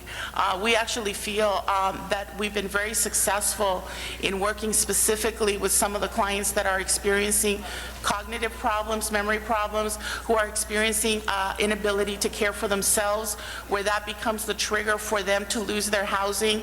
And when you're able to resolve that, then the landlords and the building managers back off and say, you know, the person can stay because they're now supported. So that's one of the ways that we feel we can be very much present in the lives of the frail elderly folks in our community, and we're doing that. And when Mark Ridley Thomas was here the other day talking about the Empowerment Congress, I have an Empowerment Congress, and I have a committee on seniors. Explain how you interface with them. I have been meeting with your committee, and basically part of the work is to explain to them the nature of the department, the nature of the services in the city, really making them aware of all of the resources that are available.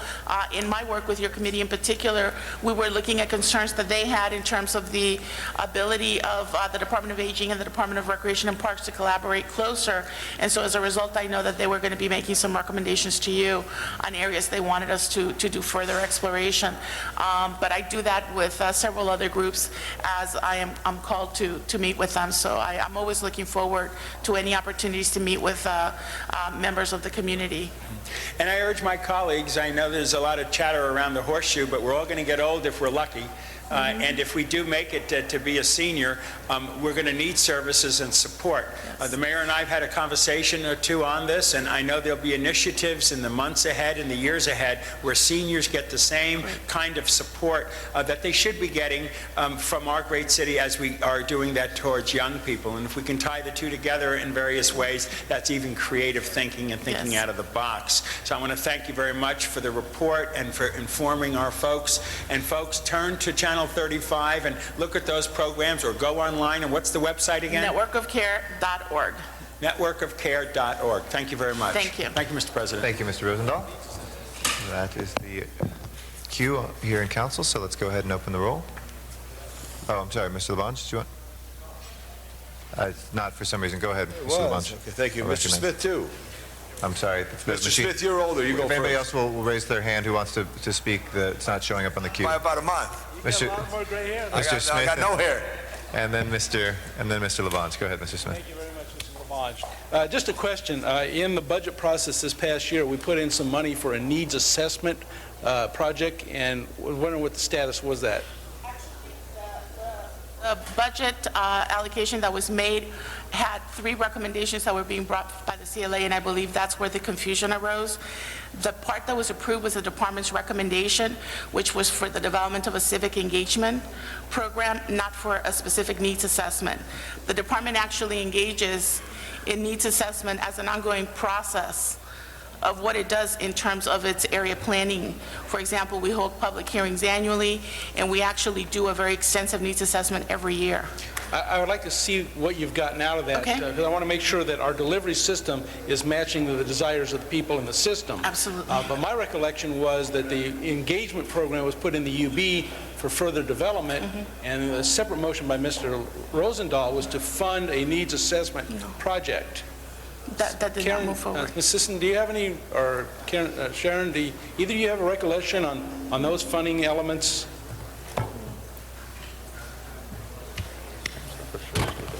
Yeah, as I recall, we did put money in the UB for civic engagement, which Right. was on the, but I do not recall any funds specifically set aside for a needs assessment.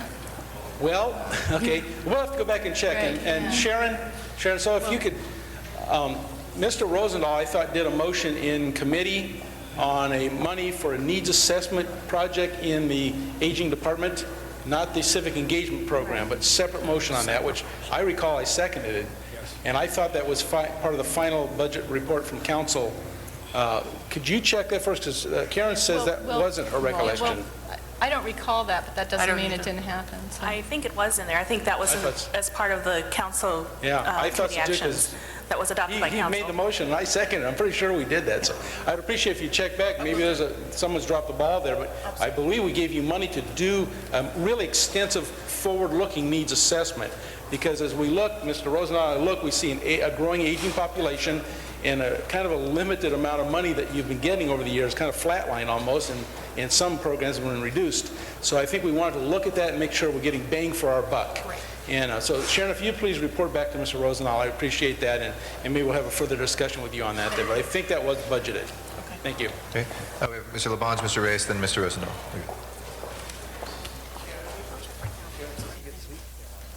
Hi, Mr. Trejo. Hi, Assistant. Thank you very much, CAO. You heard all this. Can I just ask the CAO, the budget's coming up, what could we do more? And Mr. Rosendahl, thank you.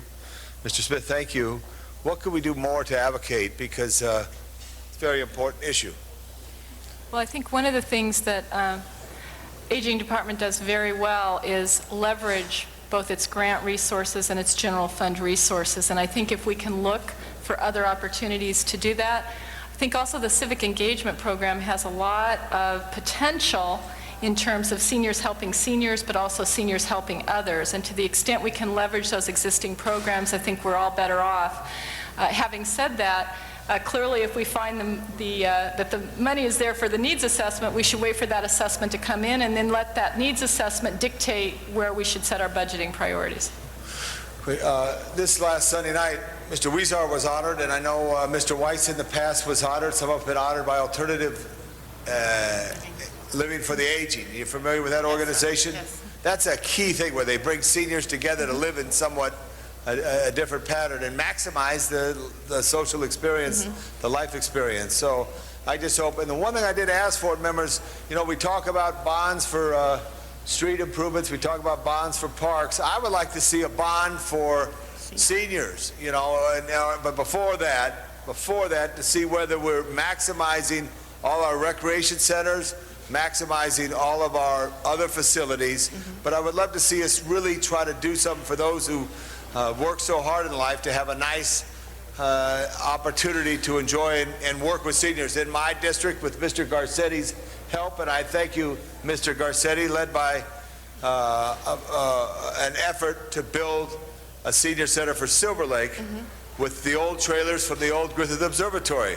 They don't have a senior center home that's any bigger than this horseshoe, Mr. Rosendahl. It's a small little building, and now we got the big trailers from the old temporary observatory. We're making sense. And I think that's coming along. Yes, and it is. But it's with Rec and Parks, but I want to see Rec and Parks and Aging work together. We're actually working together with them on that project. On all that, so that's good. And Ms. Sisson, thank you for your leadership in the CAO. Appreciate all your work and your staff's work, which is so helpful. Thank you, Mr. President. Thank you. Mr. Reyes is next. Thank you, Council President. I still recall the first time you joined us a few years back, and now we're at this point and seeing this great evolvement of programs. But my question is more in terms of seeing the trends at the federal level, the cutbacks that we're looking at. And I'm not sure if you're able to address that, but are we posturing ourselves as a city as these cuts continue to decline? And are we offsetting those gaps, if you will, with other strategies? Is there any way you can speak to that in a very general way? Sure. In terms of the federal picture, you're right. We are seeing continuing growth of the population, but very flat funding levels. For example, while our population has grown about 11% in the last 5 years, we've only seen about less than 2% growth in our federal funding. And since we rely a great deal on federal funds for our programs, that is, we've been losing ground as the population increases. We are positioning ourselves to be better advocates on behalf of the entire Los Angeles region. In California, Los Angeles combined city and county represents a third of all older people living in the state of California, one of the largest concentrations, second largest in the country. What we are doing is we're actually engaged in dialogue with our colleagues at the county to develop a unified policy platform that we can bring both to City Council and Board of Supervisors to help us advocate on behalf of the region, because we feel that is the best way that we can position for the needs of our seniors and their family caregivers. We also believe that that's true for Sacramento as well. And so we have been developing discussions, and our staffs are meeting to develop those priority areas right now. Is there any way to be creative with the notion of how we leverage the goals of the Homeland Security funds and getting people ready for a crisis, for looking at the issues of God forbid we have some kind of an emergency, how we prepare seniors for that? Correct. Do they have enough water, communication systems? Are we teaching them how to be able to survive 1, 2, 3 days during a crisis? I mean, are we being creative that way and seeing how much money is being spent to Homeland Security and how much is being cut to services? On the funding level, we actually are looking not only at Homeland Security, but we're looking at the new bond measures that were passed here in California and all available streams of funding that we believe may be able to assist us in leveraging resources for older adults. So we're actually doing that as we speak. In terms of emergency preparedness, the department has actually established an emergency preparedness task force that not only involves the Department of Aging, the Department of Aging Network, but also Recreation and Parks, as well as seniors themselves. Part of the work of that committee has been to look at disaster preparedness at 3 levels, what the department needs to do to maintain its operations, what the department can do as a city to support our community network of providers, and what we can teach older adults for themselves to be able to survive immediately after a disaster. One of the areas that we launched that is described in the report that I provided is our File of Life program. The File of Life was designed primarily to assist older people to collect very vital information in case of an emergency where they cannot speak for themselves. Our task force very wisely said, we could actually, in case of an emergency, take this with us, and it would take all the information we would need to provide to a disaster emergency response staff person about ourselves and about our needs. For example, other medications would be listed, who their doctor is, next of kin, all of those things. So we're actually looking at the File of Life as a first effort that is really citywide, educating seniors about this. We've been working with law enforcement, LAPD, fire department, LA sheriffs, LA County Fire, and all the other first responders in the region to actually educate them about the use of the File of Life and educating seniors about the importance. In the last year, since launching it in November, which isn't that long ago, we actually have already enrolled over 11,000 older people in using it. And we're now preparing with UCLA a special populations registry that would allow voluntary registration and identification of older people who are homebound and frail as well. So we're just starting this effort. Great. Yes. If there's any way we can help you get that word out. Yes. I know it's very scary for seniors who are living alone or who don't have a support system. Should a crisis hit, what would they do? That in itself is a daunting task. What can we do as a council to further your presence in our communities? I mean, what can we do, given the networking we have? We have neighborhood councils, we have our websites, we have our newsletters. Is there a way we can have a point person from your office to give us this information so we could share it? What are we doing in that realm? We would appreciate that very much. I know several of you have identified, and I would encourage all of you to identify a liaison to our office. You're sort of your older adults specialists working with your council office. One of the things we want to start doing is to begin to have meetings with those individuals so that we can brief them periodically on the activities of the department. I would appreciate any links you could provide on your websites to our agency, because when we have questioned older adults about why haven't you reached us sooner, is because they don't know we're there. That's why community outreach is so important to us. So anything we can do to be in the community, know that we will make every effort to have staff persons there.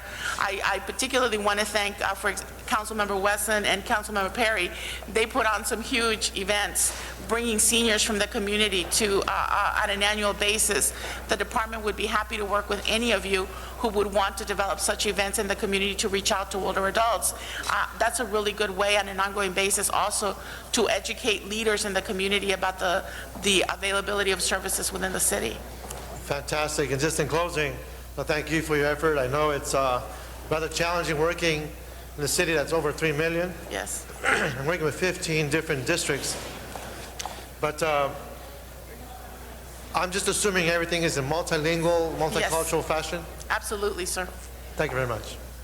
Thank you. Mr. Rosendahl.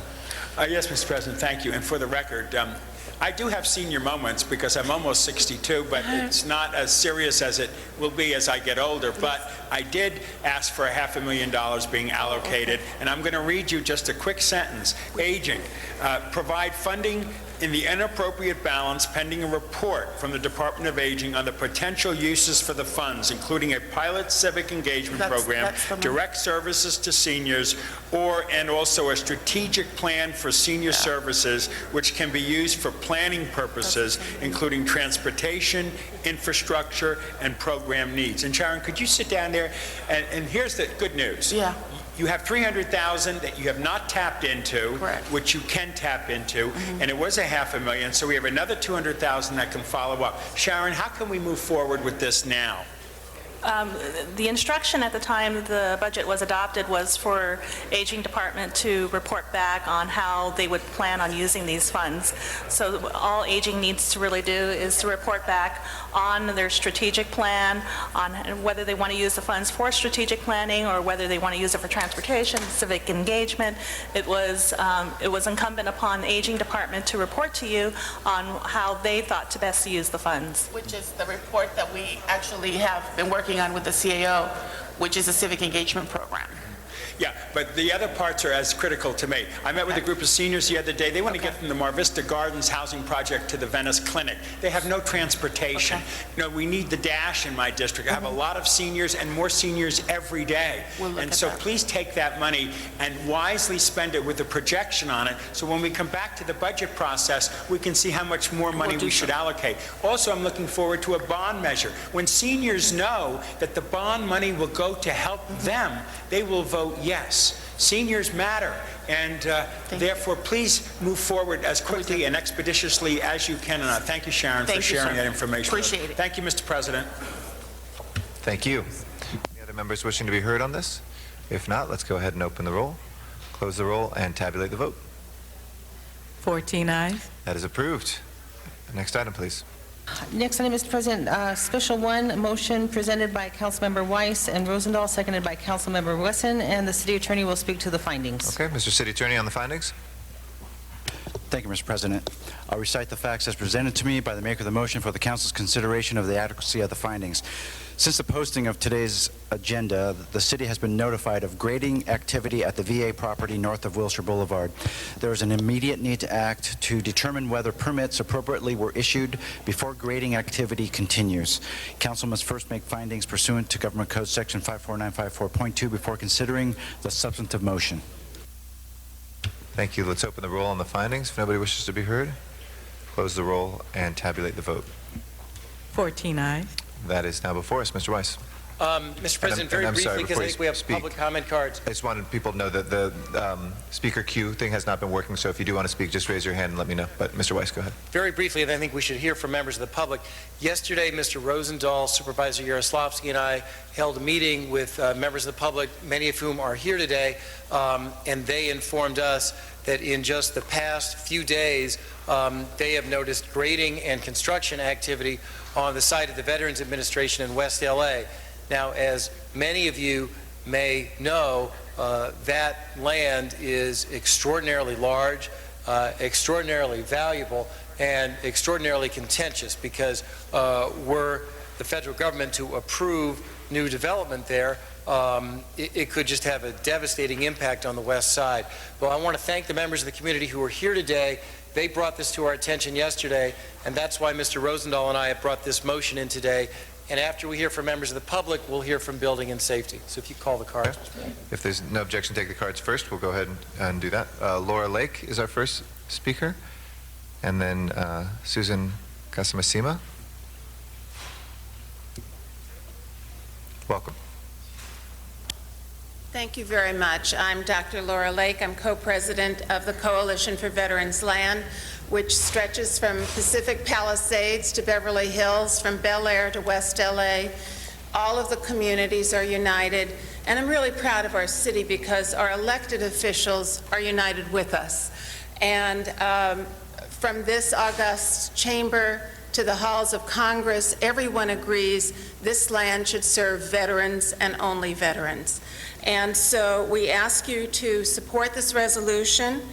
We are very concerned about Fox Studios constructing a facility on this hallowed ground.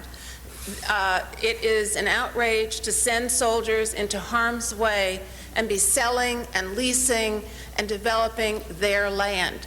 So in behalf of this coalition of veterans, homeowners, businesses, and neighborhood councils, you will hear from several of these parties. We ask you to support this and to help us preserve this land for the purpose it was donated. This is not property that was bought by the federal government.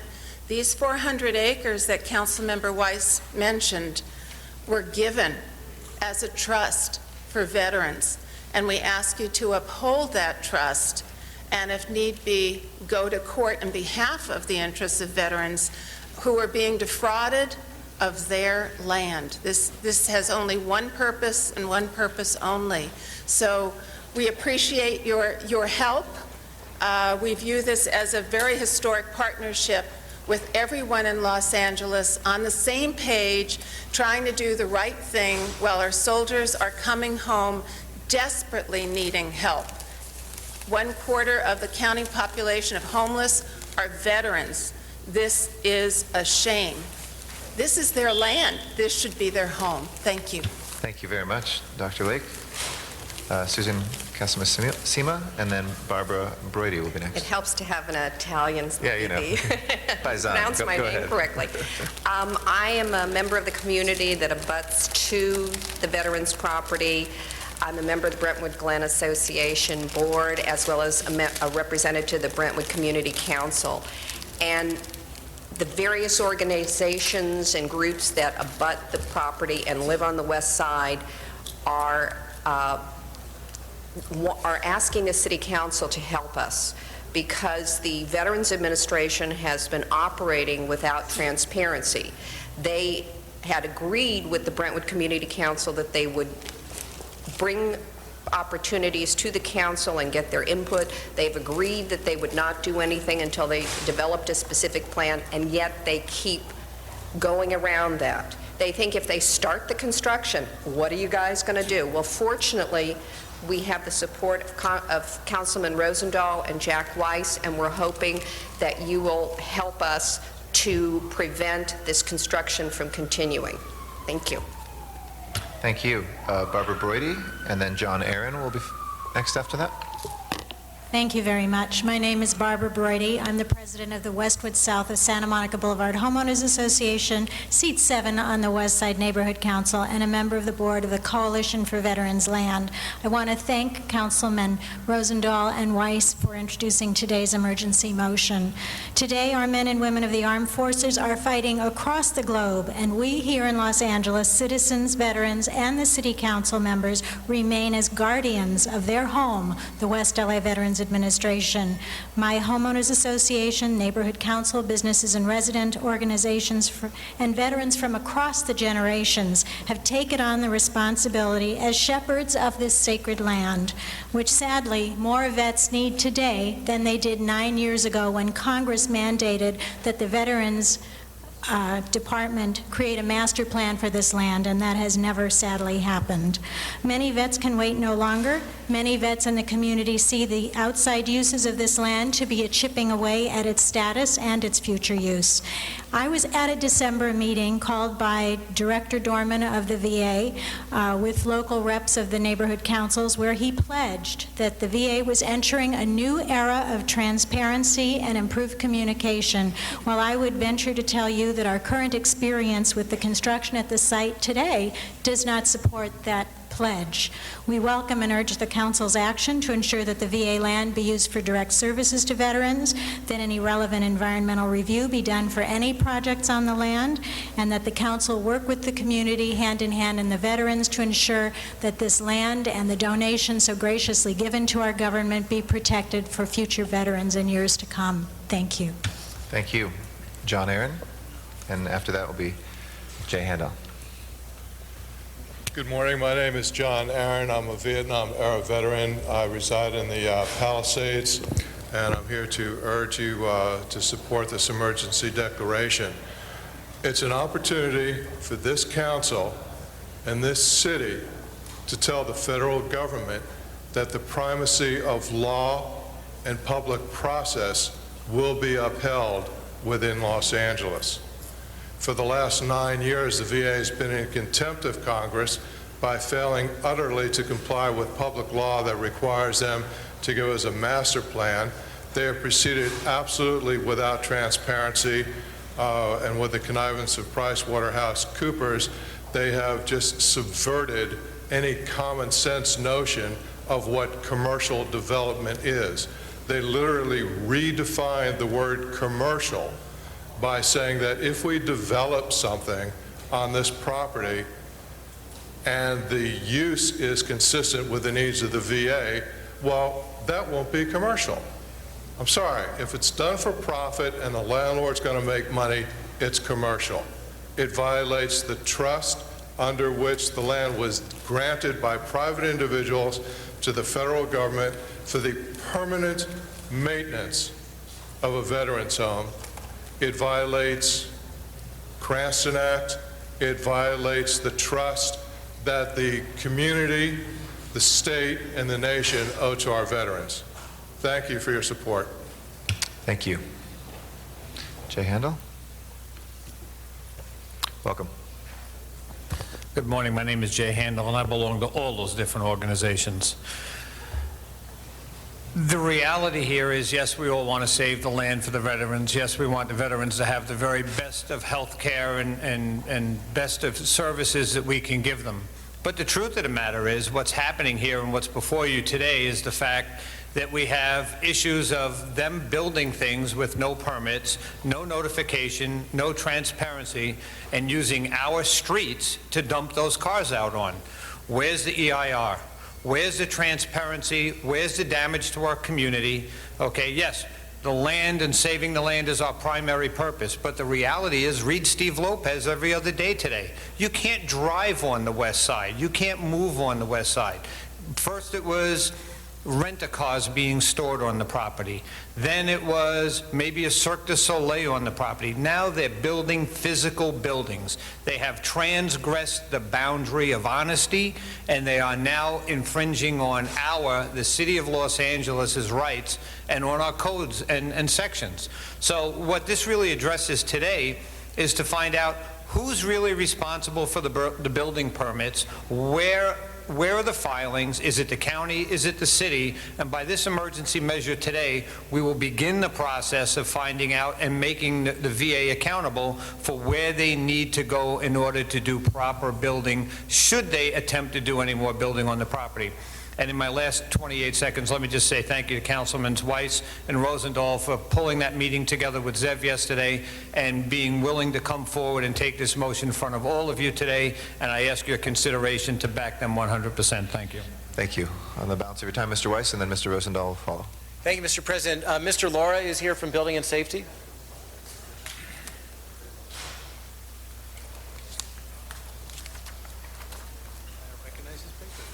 That's Mr. Laura. Thank you for coming to the meeting on short notice, Mr. Laura. You've heard the concerns of the residents, and I know you've had a chance to read the motion and talk with my staff. The tricky issue here is, let's face it, this is federal land, and so there have always been there's always been complications relating to who has authority over the land, who has authority for zoning, who has authority for permitting. And so that's why I've laid out a series of questions that I wanted you to address. I understand you've done some research and you have a report for us. Hold my time for one more minute. Yes, thank you, Councilmember Weiss. Dave Lar with Building and Safety. To answer your question, we have a policy that's been in effect for about 14 years that addresses various enforcement on when we deal with other governmental agencies or entities. In this particular case, our policy does stand where if the property is, in this case, federally owned, and it is leased to a non-exempt entity, such as a private individual or a corporation, the department has the right to check plans, issue permits, and so on. Now, we need to further investigate this as far as what type of permits, if any, have been had. And if not, of course, we'll certainly follow the strict rules of the law and the enforcement of that. Well, that's good to hear. But so, as far as you know right now, sitting here, the fact that, well, it's apparent, we don't know this 100%, but the report seems to be that the construction is related to some sort of lease agreement between the federal government and some private entity. The fact that the private entity is involved somehow, you believe may actually give you jurisdiction and authority here? It may. As I said, we do need to further investigate the permits, and if there had been permits had, and we will certainly apply our policy if that's the case. Yeah, I'm just going to read out loud. I know you have the motion. What we're asking you to do is to report on the issue of jurisdiction, report on what construction activities are currently taking place, report on whether they've gone through any required NEPA or CEQA clearance. Of course, the city attorney can advise you and help you in that regard. We're also going to make a formal request as a council of the VA to let the city know exactly what the work is. And if for some reason you conclude that the proper rules have not been followed and a stop work order is required, please report that to us as well. Yes. My sense is that, and I don't see Mr. Reyes here, he's here somewhere, is that the report ought to go to Plum. How quickly will you be able to make a report?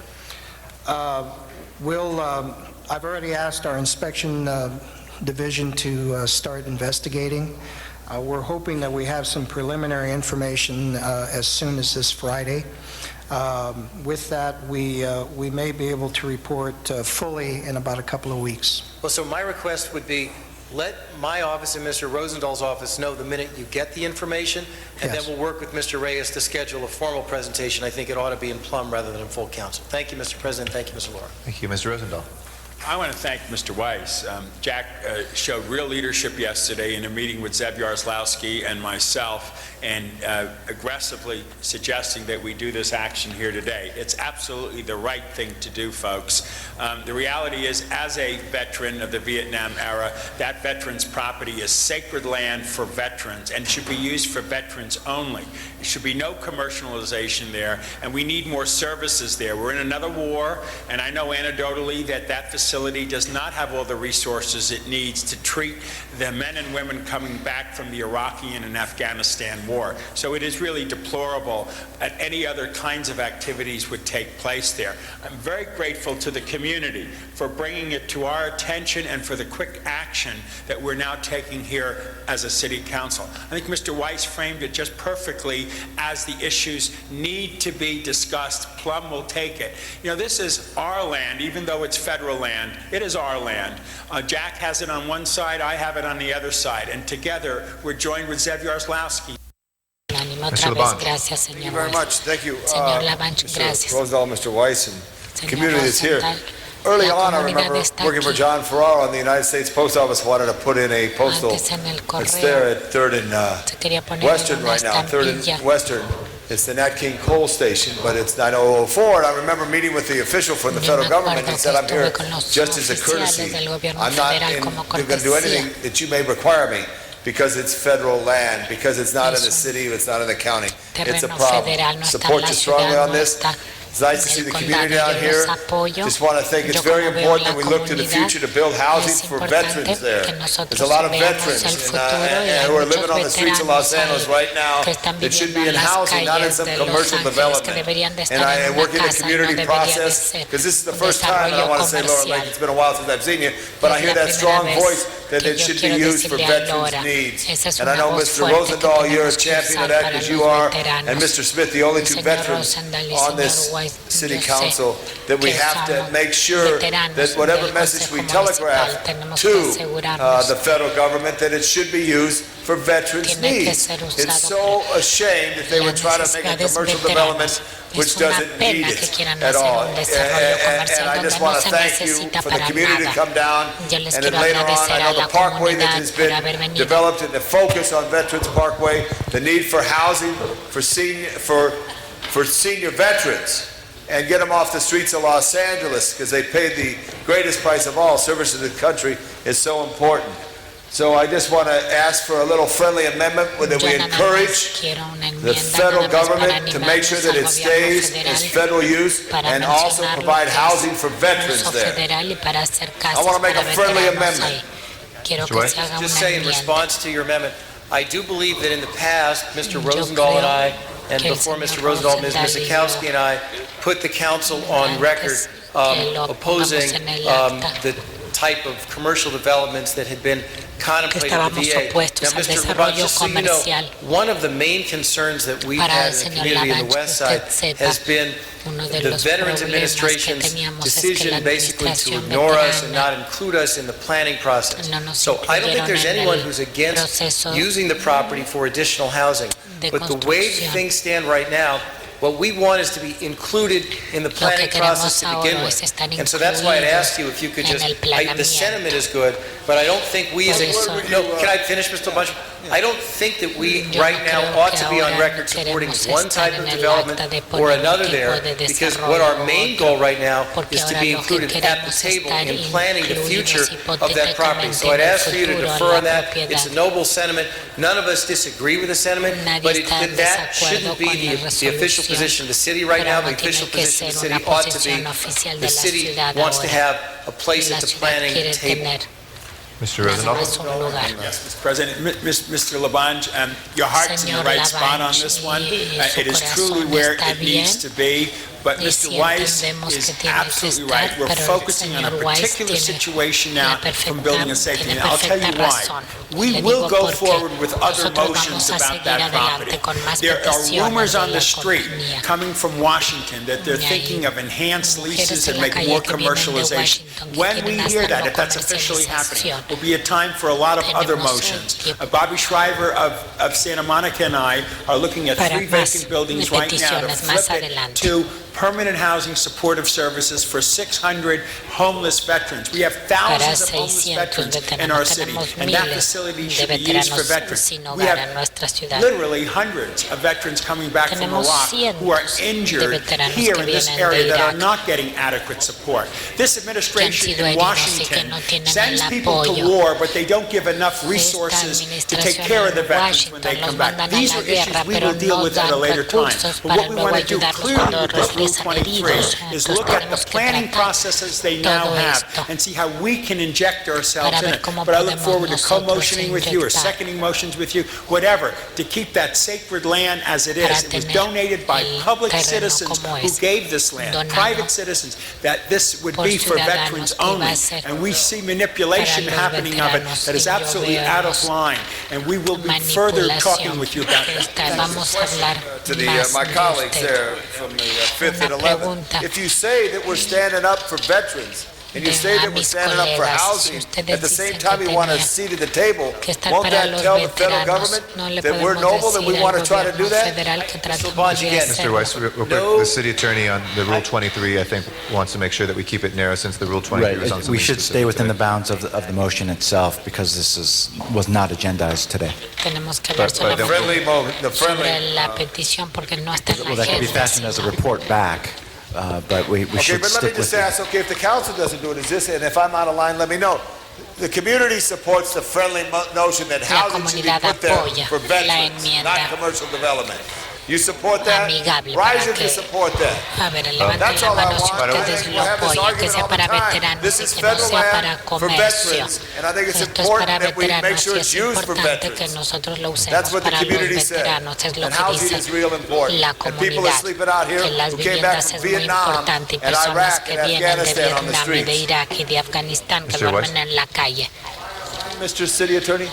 Well, those are, again, noble sentiments, but they should be kept within the framework of the Rule 23 motion because it was not agendized for discussion regarding housing or any other topics, that it should be limited to these moving clauses. Okay, then I'll remove my friendly motion because I don't want to violate the city attorney's order on that, but I wanted to make the point to everybody. There's an opportunity. Thank you. Thank you very much, Mr. Labange. Okay, anybody else wishes to be heard on this? Let's open the roll, close the roll, and tabulate the votes. 14 ayes. That is approved. Next item, please. Forthwith, if there's no objection on that. Next item. Next item is Special 2, and that was presented by council members Weiss, Gruhl, and Garcetti, and the city attorney will speak to the findings. Mr. City Attorney? Thank you, Mr. President. I'll cite the facts as presented to me by the maker of the motion for the council's consideration of the adequacy of the findings. On February 2nd, the judge El will 2 de entertain a febrero, motion el regarding juez whether hizo una the petición, inventory list ya in sea the si la billboard lista de litigation is inventario considered proprietary se considera information, preparatoria not subject to de la disclosure under the información Public Records Act. para The City revelar Attorney's Office requests los that, if registros findings are made, públicos, that the motion be se hicieron continued las to tomorrow's determinaciones meeting so that our office que la could provide petición council a continúe full para la and complete Junta en briefing on the marzo. matter. Council must first make findings pursuant to Government Code Section 54954.2 before considering the substantive motion.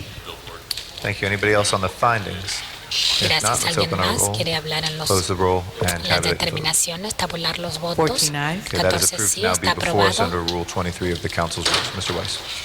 And Ms. Gruen and I put this motion in today, but we are agreeable to the recommendation of the City Señora Attorney's Gruen, Office hicimos esa to have the petición hoy, pero discussion, ya presentation, estuvimos de and the discussion acuerdo at tomorrow's de hablar council con la meeting. presentación mañana. Thank you. If there's no objection, then that will be Gracias. Si no hay continued one day to objeción, Wednesday, the se va a 31st aplazar un of día January. hasta el miércoles Next 31. order of business. Council has motions for posting and referral.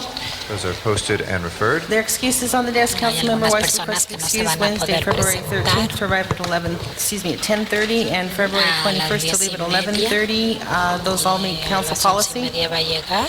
That excuse is granted. Councilmember Sí, Smith requests se acepta. excused September 14th, Ahora el 28th, 14 and de October septiembre 19th and y el 26th, 19 de November 9th octubre and y 16th el for 9 de personal business. noviembre y el Those meet 16 council de policy. noviembre. Which member was that, Mr. Zine wanted to know? ¿Cuál era el miembro? For September 14th and 28th, Para el 14 October de 19th and septiembre, para el 26th, 19 de and octubre. November 9th and 16th, and those are all for personal business, and they meet council policy. Okay. And Those ex- Councilmember Garcetti requests to be excused Para el Tuesday, concejal February Garcetti. 20th, for city business that meets council policy. Mr. Zine says that's okay. We go And ahead that and grant that. clears the desk. Okay, announcements, colleagues. ¿Algún Now it's time for anuncio, announcements. colegas? Ahora es tiempo de Not seeing anuncios. any. Do we have any? Do we have ¿Tenemos an algún announcement? Mr. anuncio? Parks. Señor Thank you, Parks. Mr. President. First of all, Gracias, I'd like to señor thank Mr. presidente. Rizar Primero le quiero for agradecer al hosting the señor Budget and Finance Rizar Committee meeting in his district. We had por el a comité great con crowd este and distrito, also a mucho number of people orgullo. had some ideas about what they thought the budget priorities. Just to let the public know, the next Nada más le quiero decir community al budget público meeting of the que Budget la and próxima Finance will be junta de presupuesto February de the la 12th comunidad va a at ser el the 12 Epic de Center, febrero 3980 Menlo, and that will en include Menlo. constituents from the 8th, 9th, and the para los 15th votantes de los district to come there and distritos del talk 8, about del 9 y del their 15 budget que issues. vengan para hablar de las Also, cuestiones de just presupuesto. recently received a notice También from hemos Edison, recibido one of our energy un partners, aviso de that Edison, de la they are compañía de offering electricidad, que a ellos free ofrecen engineering camp for the summer un to high school campamento students, gratis and de they are ingeniería requesting para el verano people that para are interested in alumnos it de to preparatoria give que a call estén to Mr. Matthews interesados, at que le llamen al señor Matthews. 713-4226. Also, we have a Broad Spectrum is having their second annual free income tax preparation También in tenemos otra the 8th preparación District para on preparar Thursday, February the 1st at 10 a.m. till 2 la p.m. declaración de impuestos. It's no El 6 de appointment needed. It's febrero going no to be se held at necesita cita. the Crenshaw Workforce Center, 3965 South Vermont in L.A., but it's something that was very well attended last year, and people receive free Fueron mucho el income año tax pasado y services. recibieron Also, servicios just gratis para la declaración de forewarn impuestos. colleagues that on the February the 6th, which is Tuesday, Ahora el 6 de myself and febrero Jan Perry and Mr. Wesson will be bringing in the motion for us to support a Tom Bradley Heritage Stamp. And so apoyar for a the Tom general Bradley. public to be aware, thank Mr. Smith for Gracias, waving it señor out of his Smith. committee, but that's at 10 o'clock at the council. va a Thank you. ser a las 10 de la mañana.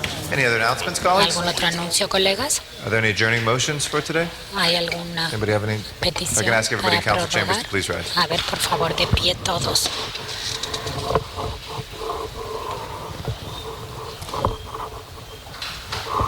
Ms. Hahn. Señora Han. Thank you, Mr. President. Gracias, señor Maybe some of you presidente. read about this tragic accident last week involving the Blue Line and a 14-year-old young person in Watts, but I'd like us to adjourn today in the memory of Lavert Baker Jr., hablar en who la died memoria last de- Thursday. He was only 14, falleció and he was struck and killed by jueves a Blue Line in pasado. Watts. He was an 8th grader at Charles Drew Middle School, and he wanted to be an electrician, and he was always telling his father that he would be the first in the family to go to college. He was a video game fanatic who liked to play football and basketball. He was described as comical by his mother and full of joy by his father. By chance, Levert's 15-year-old sister, Monisha, was a passenger on the train that hit him, but she didn't learn that it was her brother until she arrived at a relative's home later that day. Of the 13 siblings, Levert and Monisha shared a very special bond because of their closeness in age, so she's having a real hard time with this. Levert is survived by his father, Levert Sr., and his mother, Marvella Graves, as well as his 12 siblings. The services are scheduled for this Saturday. I've been on the phone with his family, and it's obviously, you can imagine, it's just an incomprehensible tragedy. And they're suffering a lot of grief over this. Right now, they're even worried about whether or not they're going to be able to raise enough money to bury Levert on Saturday, or having car washes. So I know I'm going to try to contribute from my office account, and if anybody else would like to help out with burying Levert, we would appreciate that. Thank you, Ms. Hahn. Mr. Levant. Members, I'd like to join in, Mr. Garcetti, you as well, a tragedy. William Tad Weingard was spirited walking across the street, and unfortunately was killed in a crosswalk in the Silver Lake District. Born and raised in Myrtle Beach, South Carolina, he moved to New York to pursue a modest career in modeling, which led to acting and performing a few off-Broadway productions. He became a screenwriter and came out here to Los Angeles to further his artistic career.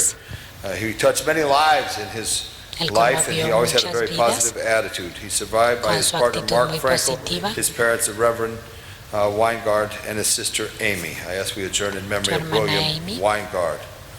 Also, members, I ask we adjourn in memory of Mary Tatro, the mother of Jim Tatro. She lived to be 94 years old. She had 8 children, of which 2 were Los Angeles police officers.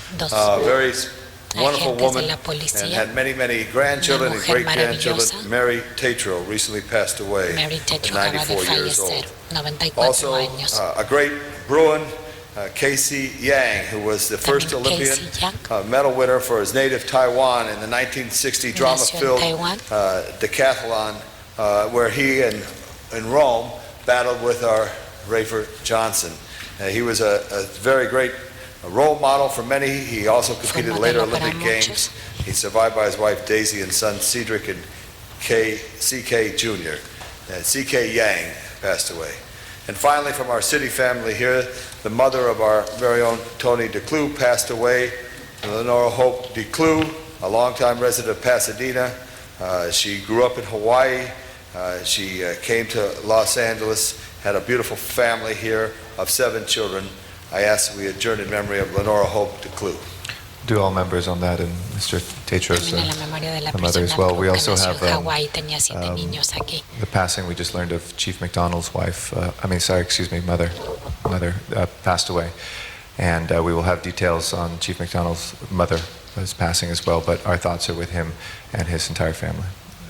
Mr. Rosendahl and then Mr. Smith. Just a brief moment to pause for the Americans in Iraq who have died in the last week. The escalation of the situation has left many men and women, our soldiers, in harm's way. And I want to adjourn in memory of all of our men and women who are in harm's way around the world. Thank you. Mr. Smith. Thank you, Mr. President. On that vein, I ask we adjourn in memory of Lieutenant J.G. Laura Menke of West Hills, who died Friday in the crash of her helicopter while on a training mission at Naval Air Station, North Station, San Diego. Lieutenant was a member of the Sea Combat Squadron 23 near San Diego, and was flying off a helicopter off the USS Bonhomme Richard, an amphibious landing craft, when 4 members of her crew were lost in an accident. Thank you, and my deepest apologies. It's actually his father who passed away, Chief McDonald. So, again, my apologies and our thoughts with the chief. Any other adjourning motions today? Seeing none, Madam Clerk, please call the roll. Pasar la lista.